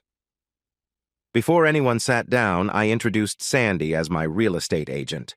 She joined us for breakfast and fit in like she'd known everyone for a long time. Once everything was settled in the house, my 2 friends left, leaving Chris, the kids, Sandy, and me. The girls were busy running around and changing the furniture every few minutes while the 3 of us chatted. Finally, Chris told the girls it was time to go. "This is a lovely home, Brent," Chris said as I walked her to the door. While we waited for the girls, Chris lowered her voice. "I didn't realize you were seeing someone," she said, sounding a bit sad. I noticed a hint of sadness in her beautiful green eyes. "We're not really seeing each other, Chris. I like her, but so far we've only had dinner together." "Ah, that'll change, trust me. I saw the way she looked at you. She cares about you. A lot. We women just know these things. She's very nice, and I'm sure you 2 will be happy together." Chris turned her head slightly to hide a tear from the corner of her eye.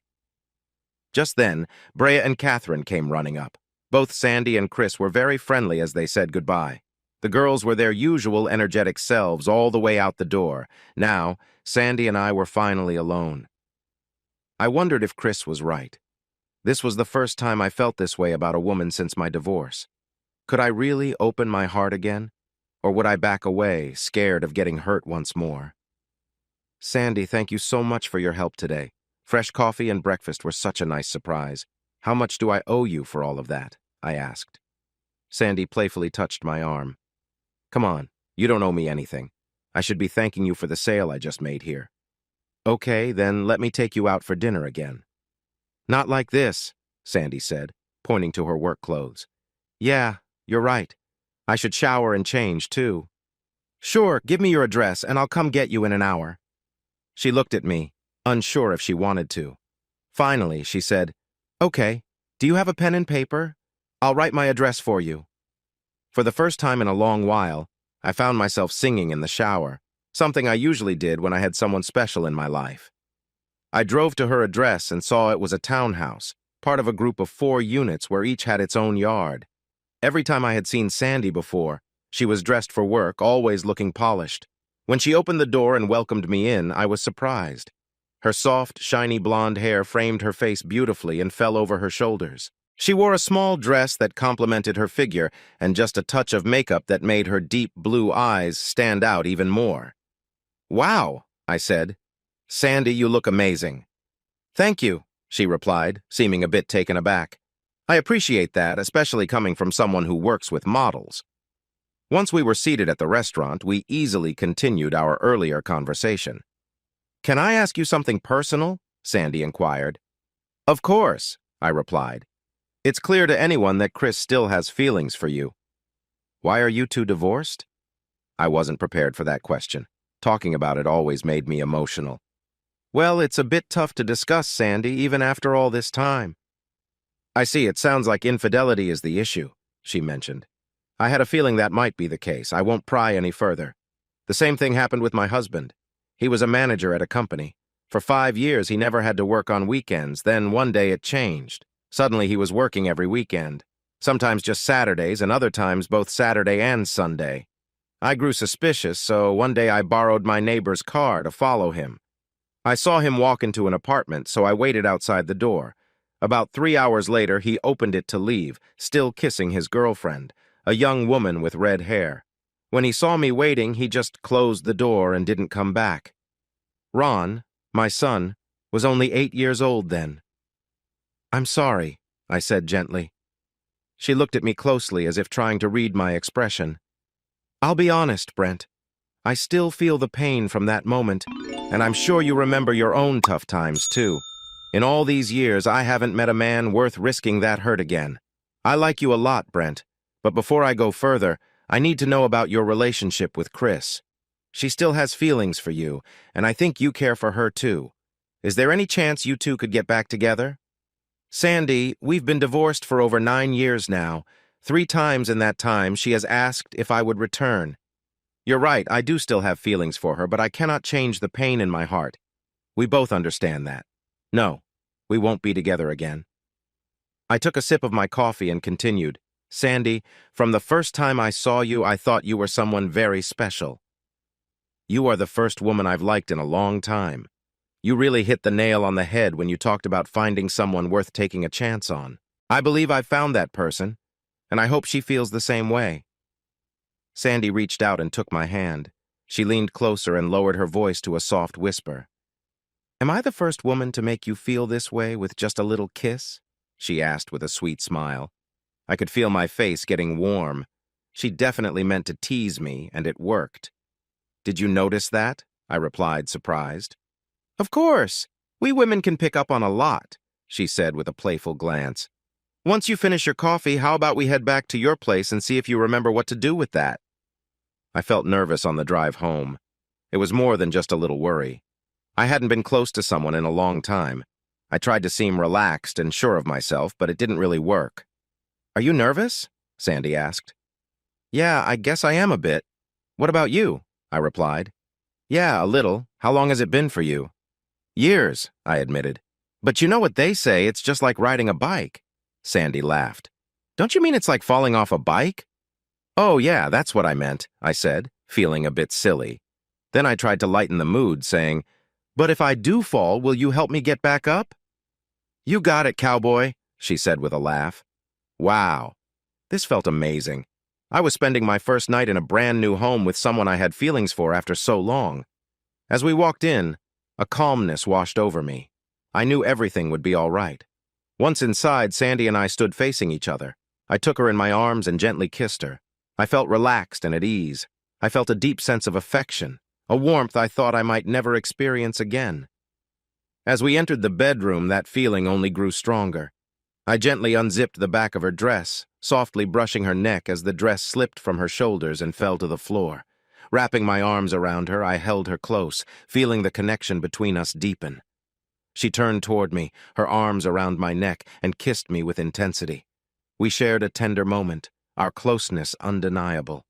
We embraced, sharing the quiet moments as our bond grew stronger with every touch. There was a simple, gentle intimacy that filled the room as we stood together. I gently lowered my hands down the sides of her hips, feeling the softness of her skin. Her whole body shivered slightly as I moved slowly, savoring the moment. I admired her, feeling the connection between us deepening. I placed my hands on her back, appreciating the closeness we were sharing. She sighed softly as I kissed her, a quiet acknowledgement of the bond we were building. Her body responded as I gently held her, our emotions intertwined in the moment. "It's been so long," she whispered with warmth, her voice full of affection. "Please, let's share this." I lifted her carefully and laid her down on the bed. As I joined her, I kissed her softly, feeling the warmth between us grow. "I want to be close to you," she whispered. Years had been kind to us, and the connection we shared felt natural, as if time had brought us to this very moment. She welcomed me with open arms, and we shared a quiet, meaningful embrace as we grew closer, cherishing the intimacy we had found together. Sandy gently guided me closer, and I felt the warmth of our connection as we moved together. It had been a long time since I had felt such closeness with someone I deeply cared for. With each moment, the bond between us grew stronger. Sandy's body responded to the emotions we were sharing, her eyes closed as she embraced the experience fully.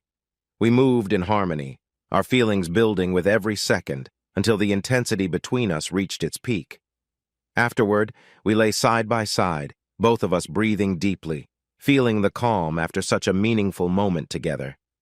Neither of us said anything as we calmed our breathing. Sandy was the first to speak. Wow.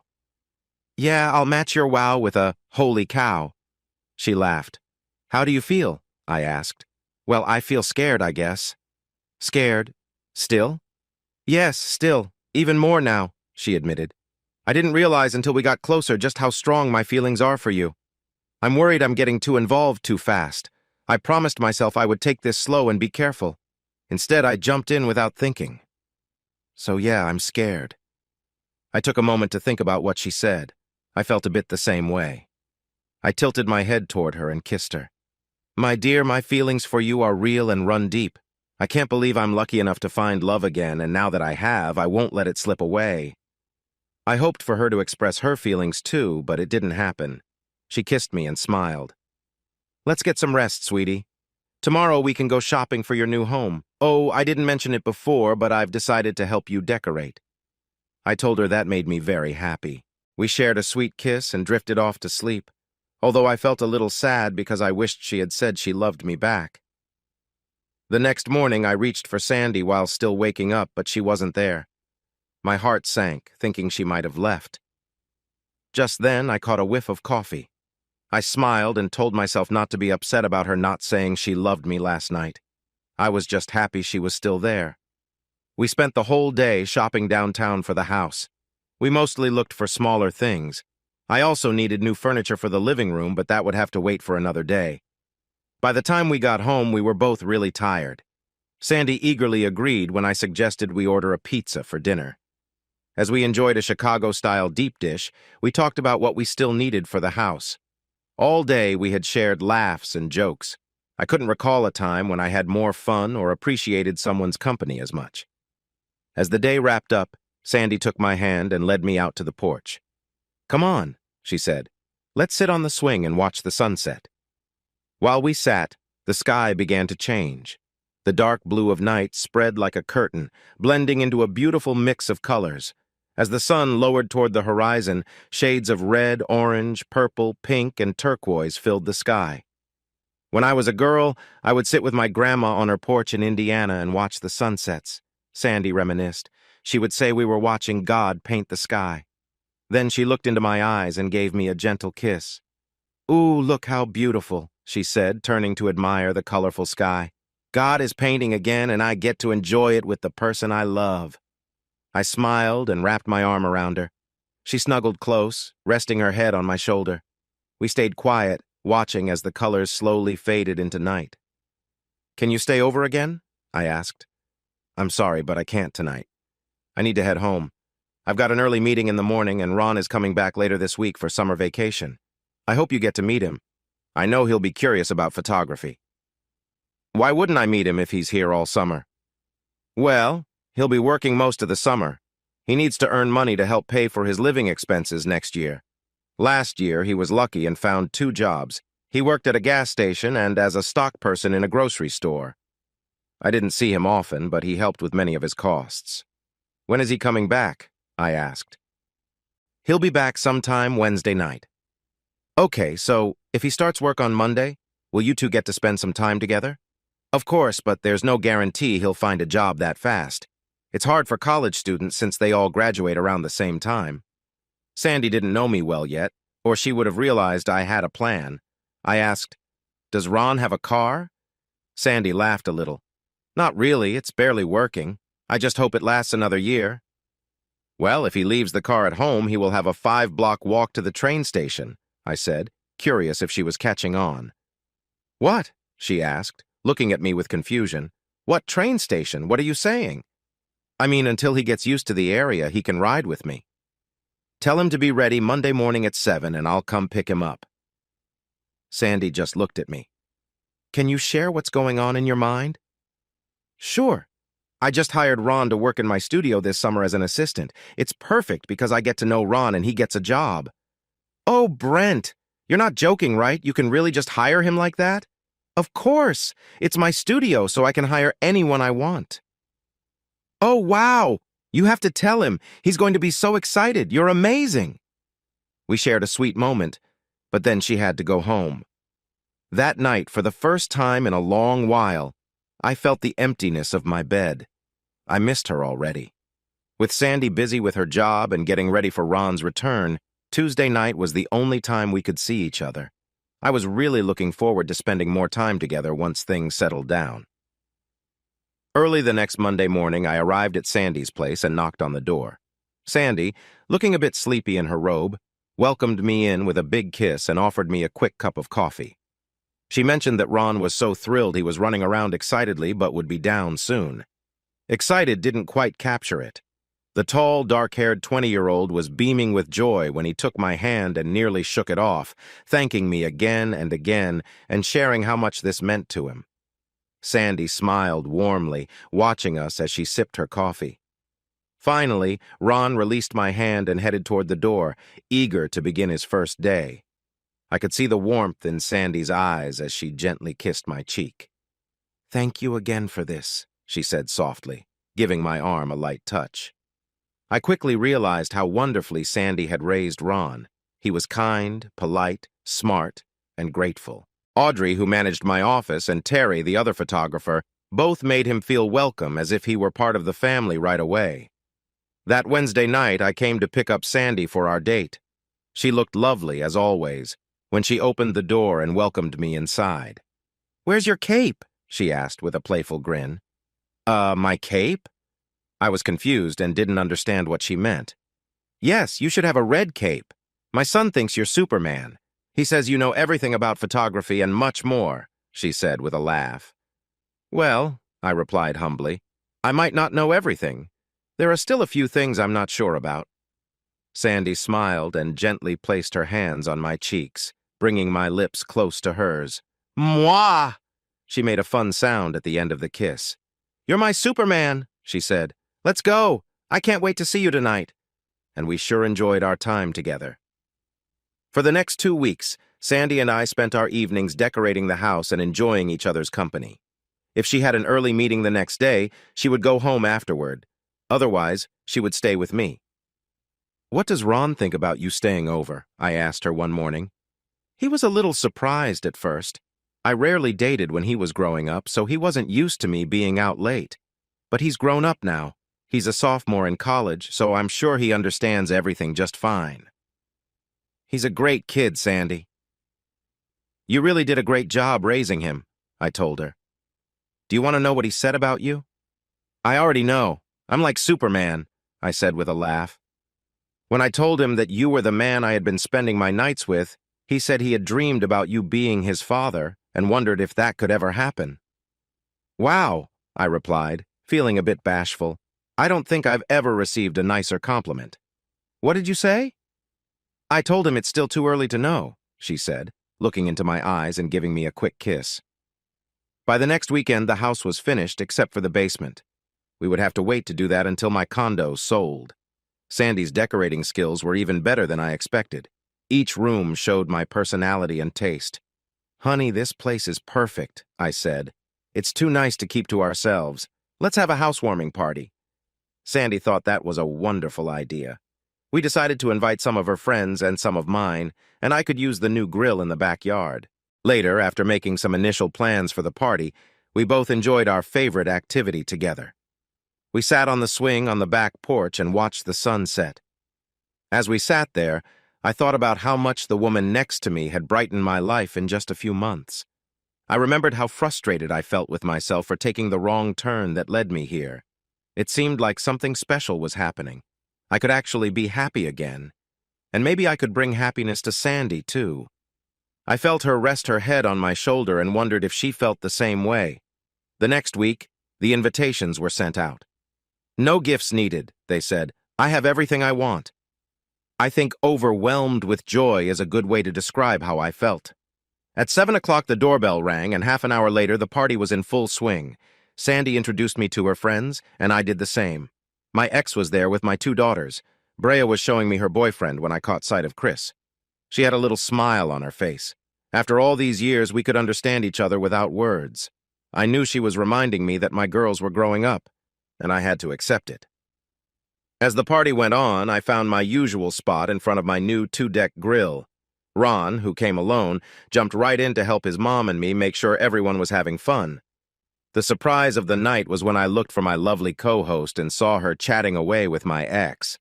It seemed like Chris and my ex were becoming good friends. I wasn't sure how I felt about that. It made me a bit anxious. Overall, it had been one of the most enjoyable nights I could remember in a long time. Eventually, I even warmed up to Brea's boyfriend, even though I had a feeling he wouldn't last long with her. As the night went on, the group slowly began to leave, and around 1 in the morning, except for Ron, who was helping clean up, Sandy and I found ourselves alone. "Honey," Sandy said to Ron, who was wiping down one of the folding tables, "that stuff can wait until tomorrow. I'm going to stay here for the night. Why don't you go home and get some rest?" Ron thanked us both and shared how much fun he had. Then he left. I was putting some food in the fridge. When I turned around to talk to Sandy, she was gone. Just as I was about to look for her, she came back through the front door, holding a package she had hidden in her car. "I know we said no gifts, but I'm not like everyone else," she said with a smile as she handed me the wrapped present. I was really happy. Since my daughters only bought me ties for Christmas and my birthday, it had been a long time since anyone gave me a present. As I opened the package, I found the most beautiful set of crystal wind chimes I had ever seen. "Oh, honey, they're wonderful. I'm so glad you like them. I took almost a month to find the right ones," she said with pride. I went downstairs to get a hammer and a nail. Together, we headed to the back porch, trying out different spots before choosing the perfect place to hang them. Sandy said it was the best spot to catch the softest breeze.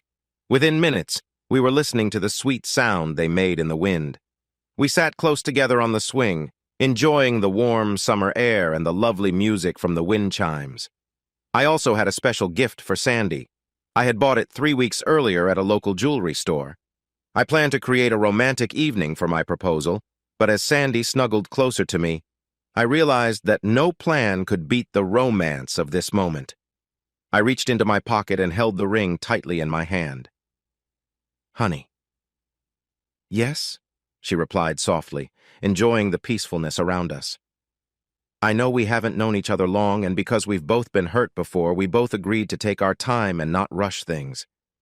I understand that every moment we spend apart feels like time lost and lonely for me. I know you told Ron that we need to take our time, but I'm finding it hard to wait any longer. When you aren't by my side, I truly long for you." I held her left hand and gently placed the ring on her finger. "I didn't think I would ever say this again, but I love you and want you to be my wife," I said, feeling a tear roll down my cheek. She gazed at me. She had tears in her eyes, even more than I did. "What took you so long?" she said, her tears flowing. We hugged each other tightly and spent a long time just holding each other on the swing. As dawn approached, we went to bed but didn't really sleep. We stayed close, enjoying each other's warmth until we finally drifted off. Over the next few weeks, not much changed. We were making plans for our wedding, but so far only Ron knew. He was thrilled for us. Sandy mostly lived with me now, so Ron had the place to himself. At first, Sandy felt a bit guilty, but Ron assured her he enjoyed the quiet. I was worried about Chris and the kids. I knew that my wedding news would hurt Chris a lot. I feared the kids might take her side against me. As much as I tried to hide my feelings, I felt like I was failing. One evening, while we were on the swing, Sandy looked into my eyes. "You're worried about Chris, aren't you?" she asked. "I'm sorry, my love. I never intended to hurt her, and this will be very painful for her. I don't know if we should invite her to the wedding. It might make things worse, but how can I invite my daughters without including her? I just don't know what the right choice is." "I think Chris will be okay," she said gently. "We're having lunch tomorrow, and I've been thinking about whether I should tell her myself. I'm not sure if it would be easier if I told her or if you should." I was surprised to hear they were going to lunch together. I think Sandy noticed my reaction. "Chris and I have become good friends," she explained. "I met her at the party. Yes, I saw that you two were really connecting. When you didn't want to discuss what happened between you and her at the restaurant, I realized she had hurt you a lot, and you were still feeling that pain. At first, I thought she must be a terrible person, but she's not. She's a good person who made a big mistake, and she has already paid for it by losing you." Sandy kissed me softly and continued, Chris doesn't think that's enough punishment. She has not only lost you, but also closed herself off from any other love. I believe I can help Chris open her heart again, and our marriage can support that. I listened closely. I was still worried about Chris and Sandy having lunch together. I loved Sandy and wanted to trust her. Sweetheart, there are two main concerns. First, I don't want to hurt Chris, and second, I want to make sure my kids are okay with all of this. I understand, she said. If you'd like me to step back, I will. I can call and push back our lunch until after you speak to her, but I truly believe I can help Chris. I looked into Sandy's kind eyes. Will Chris think I'm being weak if I let you tell her instead of doing it myself? I asked. No, I'll make sure she understands. She already knows what's going on. She sensed it the first time we met. Yeah, you might be right. I remember she said something during the move. She left and wished us happiness. Please, sweetheart. Sandy gently ran her fingers through my hair as she looked intently into my eyes. Can I talk to her? I was still a bit nervous, but I agreed to let Sandy share the news about our wedding with Chris the next day at lunch. The next day, I was a bundle of nerves. Everyone kept asking if everything was okay. I assured them it was, but I wasn't sure if I sounded convincing. I glanced at my watch around noon, wondering if they were talking yet. At 1 o'clock, I began to worry if Sandy had told Chris about our wedding plans. Every minute, I expected a call from a sad Chris or from my kids saying they never wanted to see me again. By 3 o'clock, I was puzzled why Sandy hadn't called to tell me how it went. By 3:30, I was really anxious. A few minutes later, the studio phone rang. Audrey picked it up before I could get to it. Brent, it's Sandy, she said. Hi, how did it go? I asked. I've been really anxious. What took you so long to call? Calm down, she said with a little laugh. We're girls, remember? We just left each other. Chris and I had a good talk. I really like her, Brent. I wish I'd met her years ago. I think I could have helped. Well, did you tell her? How did she take it? Brent, Sandy said soothingly, everything is fine. You'll give yourself a heart attack if you don't relax. I told you she already knew. When I told her, she took it well. She'll explain everything to the kids tonight. I'm sure they'll call you and say how happy they are for you. I was in disbelief. I had been so worried. As Sandy spoke, it felt like a heavy weight had been lifted off my shoulders. I let out a long breath I hadn't realized I was holding. Later that evening, the girls called me. It's about time you found someone, Dad, Brea said. Sandy is really nice. I like her a lot. So does Mom. Catherine is curious if you can still visit, and then I heard Brea and Catherine begin to disagree. Just a moment, Dad. Catherine wants to talk to you. Here she is. Hi, Daddy. Hi, sweetheart, I replied. Daddy, will you still come over to help us with our homework? Of course, honey, I'm always here for you, I assured her. Good, said Catherine, sounding relieved. I'm glad for you too, Daddy. I really like Sandy. She's nice. Brea joined the call, and we all talked a little more together. The girls sounded genuinely happy, but as we finished the call, I realized Chris hadn't joined us. I wondered if she took the news as well as Sandy hoped. The next day, just before noon, I got a surprise. Hi, Daddy, I heard from the front of the studio. I peeked around the corner and saw Chris with the girls. Well, I said as I hugged everyone, what a surprise! We were downtown shopping, and I wondered if you wanted to treat us to lunch, asked Chris. I'd love to, I replied. Ron heard the cheerful voices and came out to say hello. We chatted for a bit, then I took my lovely girls out for a nice meal. Hey, Dad, Brea said between bites of chicken. Does Ron have a girlfriend? Don't worry about that, sweetheart. He's too old for you. What about that guy, the one you brought to the party? Oh, Mark? He was too immature. We broke up right after. I figured that wouldn't last. After lunch, we all walked back to the studio together. The girls went to the back for a few minutes to chat with Ron, leaving Chris and me alone. Brent, I just want you to know how happy I am for you. Sandy is such a kind and caring person. She's exactly the kind of partner you need. We had lunch yesterday, and she made me think about maybe looking for someone special, too. I will always love you, my dear Brent, and I will never forgive myself for what I did. Yesterday, Sandy told me that I can live with my regrets, but I don't have to keep punishing myself. I know I will never have you back. If I had to lose you to someone, I'm glad it was Sandy. She stepped closer, and her lips almost touched mine. "Just one for old time's sake?" she asked. I held her in my arms like I used to and kissed her tenderly.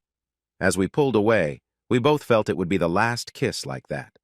She smiled at me before calling the girls, and they were on their way. Sandy and I didn't have much time to plan the wedding. Ron would return to school in less than 2 months, and I wanted to ask him to be my best man. Sandy said that since her son was going to be my best man, she wanted my daughters to be in her bridal party. What started as a small get-together grew into a big celebration. I didn't mind at all. The more the merrier. I wanted to share this special day with as many people as possible. The wedding was perfect, like something you would see in a movie. It took place in a lovely garden. Ron looked great as my best man, and both Brea and Catherine looked stunning in their dresses as bridesmaids. Sandy looked beautiful in her dress, and I wore my favorite tie with my best suit. The tie was a fancy one, a gift from Chris before our divorce. At the reception, I thought the day couldn't get any better. I stood next to my new bride when Chris approached us. She leaned in and gave me a quick kiss on the cheek. "Congratulations, you two," she said warmly. Then, to my surprise, she introduced me to a man I didn't know. "This is Alan," she said with a big smile. "He's my date." I quickly reached out my hand. "Hi, Alan, nice to meet you." "And Brent," Chris said. "I think he plays better than you." "What? No way," I said playfully. "What's your score?" "7," he replied a bit shyly. "That's mine too. When we get back from our trip, we should play a round together." With that, he seemed to relax and turned out to be a really nice guy. I couldn't believe my amazing wife did it again. She was right. It took her charm to bring Chris around. Shortly after that, I had another surprising moment. When the moment was right, Ron pulled me aside. "This might sound strange, but I never really knew my dad very well. Now that you and Mom are married?" "Ah, you're probably going to think I'm weird," he said.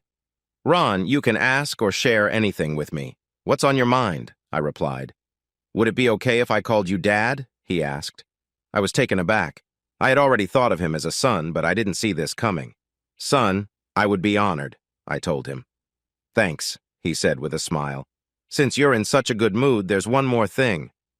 I waited, curious about what he would say next. "Could you talk to Mom for me? I know she won't like the idea, but I'm planning to change my major when I go back to school. I looked into it, and with the credits I have, I can do it. I'm going to study photography," he said. If there was ever a night for surprises, this was it. I can't wait to tell Sandy about this, I thought. I agreed to talk to his mom, and since he would be back in school by the time we returned, we hugged and said goodbye. When Sandy saw us, she came over and did the same. Sandy had tears in her eyes, but Ron promised he would come back for Christmas. I thought to myself, great. I only have a little time until Christmas to tell Sandy that her son won't be an engineer like they both planned, but instead, a photographer. Great. Just great. Then I couldn't help but smile. Soon after, Sandy and I were off to 2 amazing weeks in Maui, where we spent some of the best days of our lives. Before we left, I thought, if there is a paradise, it would be hard to beat this. When we flew back to Chicago, the trip might have been over, but our joy didn't end. Life with Sandy felt like a fairy tale. Each day we grew closer, became even more in sync, and fell more deeply in love. As the saying goes, time flies. It really does, and too quickly, if you ask me. Ron changed his major to photography, and he had a job waiting for him after he graduated. I waited until after our honeymoon to share the news with Sandy. When I finally told her, she was so happy with the change. She knew that photography was his true passion, just like it was mine. The thought of him learning the craft from me and possibly taking over the studio one day excited both of us. Brea graduated and started teaching. Back in high school, she met a wonderful guy, got married, and now I have 2 grandchildren. Catherine surprised me by choosing journalism in college. With a little help from me, she landed a job straight out of school at my old workplace, the Times. She also found someone special and got married. They don't have any kids yet, but they are very much in love, so I'm sure that will happen soon. Chris married Alan, and they were also a very happy couple. The more I got to know Alan, the more I liked him. Our friendship grew strong, and the 4 of us became great friends. Sandy and I often went out with Chris and Al and I spent most weekends hanging out on different adventures. One year, the 4 of us even went on a cruise together. Yes, Walt Disney couldn't have imagined a happier life for Sandy and me. When we were at home, most evenings ended with Sandy and me snuggled up on the back porch swing, watching the sunset and listening to the wind. Sandy would say it sounded like soft rain tapping on the wings of angels. Life felt perfect, and we couldn't have been happier. I was sitting at the kitchen table when Sandy walked in to make herself a cup of morning coffee. She looked troubled, which was unusual for her. "What's the matter, honey?" I asked, feeling concerned. It was strange to see her without a smile. She sat down next to me, took a sip from her cup, and looked at me with tears in her eyes. I knew something was wrong. "Honey, what is it? Please tell me," I urged gently. "As I was getting ready, I found a lump," she said quietly. I felt a wave of panic, but I knew I had to stay calm for Sandy. I took her hand and spoke softly. "Try not to worry. I'm here for you, and I won't let anything happen to you. You know, a lot of these worries turn out to be nothing." I gave her hand a gentle squeeze. "We'll get you checked out soon. You enjoy your coffee, and I'm going to call the doctor right away to make an appointment." On the outside, I acted calm and collected. Inside, I was very anxious. I called Sandy's doctor and set up an appointment. Maybe we wouldn't even need to worry about more tests. Then I called Ron and let him know I would take a few days off, asking him to manage the studio. He wanted to know if something was wrong, but I didn't want to upset him. I just said that Sandy and I wanted to enjoy a little quiet time together. Later that afternoon, I sat in the waiting room while her doctor examined Sandy. After the exam, I was asked to come in, and I sat with my dear wife, waiting to hear what would happen next. The doctor said that a biopsy was needed and arranged for outpatient surgery at the hospital later in the week. He tried to ease our worries, saying that it was likely nothing serious, but he wanted to be careful. We both agreed, and I took Sandy out for a nice lunch afterward. Inside, I felt anxious, but I tried to stay positive for Sandy's sake. Driving her to the hospital, I filled out all the paperwork while they got her ready. I was allowed to see her just before they took her into the operating room. I kissed her, reassured her not to worry, and promised I would be there when she came out. About an hour later, my beeper went off, letting me know that Sandy was out of surgery. I was right by her side, holding her hand as she woke up. I took her home, ordered her medication for pain, and had it delivered. For the rest of the day and night, I took care of her. By the next morning, she felt better and joined me at the breakfast table. Now, we were just waiting for news. 2 days later, the doctor called. He didn't reveal what they had found, but wanted to see us in his office. I didn't tell Sandy, but I thought if it were good news, he would have shared it over the phone. I started to pray that I could stay strong, even though all I wanted was to cry. We sat next to each other, holding hands as the doctor shared the news. Sandy had a serious form of breast cancer, and she would need surgery to remove both breasts. When I heard this, Sandy fell into my arms. I couldn't help but wonder why, with so many bad things in the world, something like this had to happen to someone like her. Trying to stay strong, I held her close and offered as much comfort as I could. The doctor wanted to schedule the surgery quickly. He mentioned that after the surgery, there would be treatments to remove any remaining cells. He also said they could plan for surgery to help with breast reconstruction later on. He gave me some medication to help her rest, so when we got home, I tucked her into bed. Then it was time to make some phone calls. I was really stressed about it. How could I talk about this without breaking down? I managed to call Ron and Chris, but I asked them to reach out to everyone else. I just couldn't handle talking about it any longer. On the day of her surgery, the whole family was there. I stayed with Sandy for as long as I could, but after the nurse took her into the operating room, I needed to step away. I think everyone searched the hospital for me, but no one thought to check the chapel. Chris was the one who figured out where I was. When she came in quietly, she found me on my knees, making all sorts of promises and asking for help for Sandy. The surgery lasted for several hours, but for me, it felt like forever. I was the only one allowed in the recovery room with her, so after I heard that she made it through the surgery okay, the rest of the family went home for the night. For the next 5 days, while she stayed in the hospital, I only left Sandy's side when Ron took over so I could go home, take a shower, and change clothes. When I finally brought her home, our whole family and some friends were there to greet her. It was wonderful to see her smile again, thanks to everyone who tried hard to make her feel better. In the weeks that followed, we tried to live as normally as possible, but it was tough. The chemotherapy and radiation treatments were causing her a lot of discomfort. Even with medication to help with her nausea, Sandy was having a hard time eating and often felt sick. She was losing weight, looking pale, and becoming weaker each day. I felt anxious as I took her for her next checkup. I had been blaming her condition on the treatments, but deep down, I was scared. After the exam, her doctor admitted her back to the hospital. I was walking to her room when I saw him coming toward me in the hallway. "What's happening?" I asked. "Why is she back here?" He looked into my eyes, and from his face, I knew he was about to share more bad news. "I'm sorry, Brent," he said quietly. "The cancer isn't responding to the treatments as we hoped. It's spreading in her body. At this point," he paused. "I'm really sorry, but there's nothing more we can do." My sadness turned into anger. "What do you mean there's nothing more you can do?" I thought. I grabbed the collar of his coat and pulled him closer to my face. "Listen to me. That woman in there is as important as the president. Do you understand? She's the president, and you're going to help her." Just then, I felt a hand on my shoulder. I turned to see Alan and Chris beside me. "We're really sorry, Brent," Alan said, "but it won't help to upset the doctors. They can't control what happens now."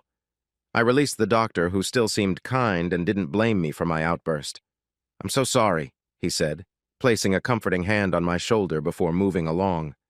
They stopped the treatments and allowed Sandy to rest in the hospital. I noticed she was getting weaker each day, but I stayed hopeful, telling her she would get better.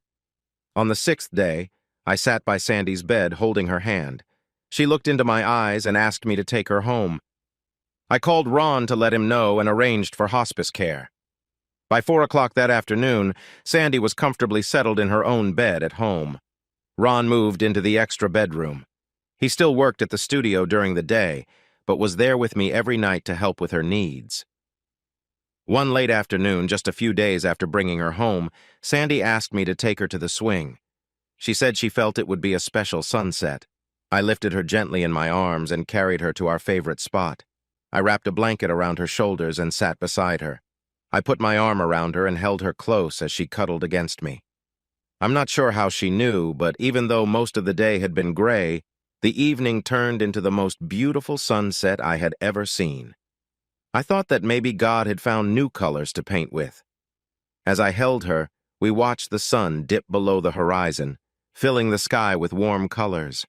Sandy looked up at me, smiled, and kissed my cheek. "I love you so much," she said, and rested her head on my chest. "I love you too, my dear," I replied, gently stroking her cheek with my hand. A gentle breeze made the wind chimes sing a lovely tune. When it stopped, Sandy took her final breath. We were still sitting together when Ron came home and found us on the swing. He saw my tear-streaked face and understood what had happened. A week after Sandy's funeral, I returned to her gravesite. I brought a long metal rod with a sharp end and a hook on the other side. I pushed the sharp end into the ground next to her headstone until just about 18 inches were left above the soil. Then I hung the beautiful crystal wind chimes on the hook. "This is for you, my dear," I said aloud, "so you can hear the gentle sounds of nature forever and always remember the love and joy we had." For about a month, my family decided to watch over me closely. Oh, they never told me what they were doing, but it was pretty clear. I had someone with me all the time. Chris and Alan even stayed for a few days. People say that time heals all wounds, but that's not true. It just helps you manage the pain a little better. Someone once said, "The circle of life continues." I guess that's right. Later that year, Catherine and her husband Peter welcomed another grandson. Soon after, Ron found the love of his life and became a happy husband. For a few years, I still went to the studio each day, but my heart wasn't in it anymore. I offered Ron a chance to buy it and just pay me from the profits. Naturally, he was excited about it. In the past couple of years, my kids had been encouraging me to sell the house and move to a place where I wouldn't have to worry about upkeep and yard work, but I could never sell our home. Never. I found myself still lying down as I slowly began to realize what was happening around me. I felt my body start to shake as a sharp pain hit my chest. The chances of me surviving were looking slim. I was so cold I could feel it deep in my bones. I tried to move closer to the house, reaching up and pulling myself just a little bit, but I didn't have any strength left. Maybe if I took a short break, I thought. I closed my eyes and rested my cheek on the freezing grass.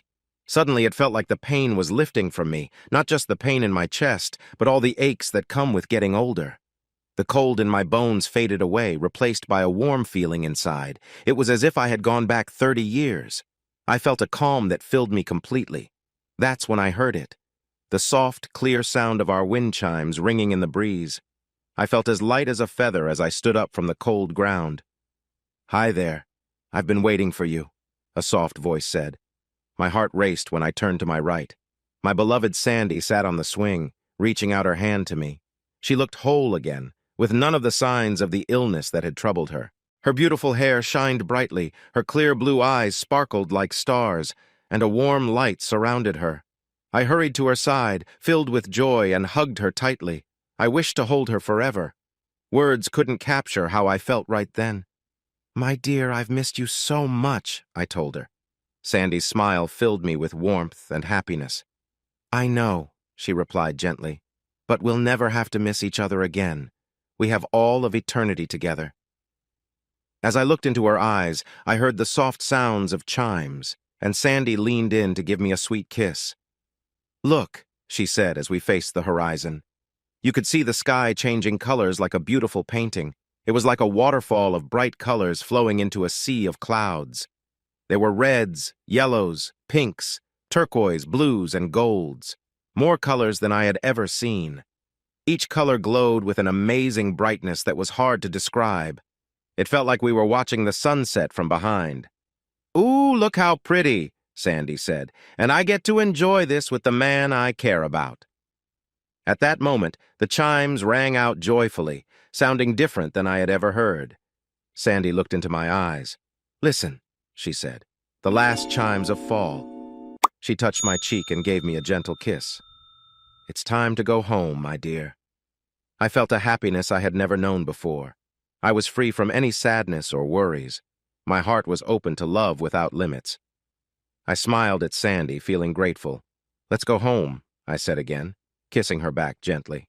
A chilly wind blew in from the east, but there were no bells to signal it, just the soft creaking of the empty swing moving in the wind.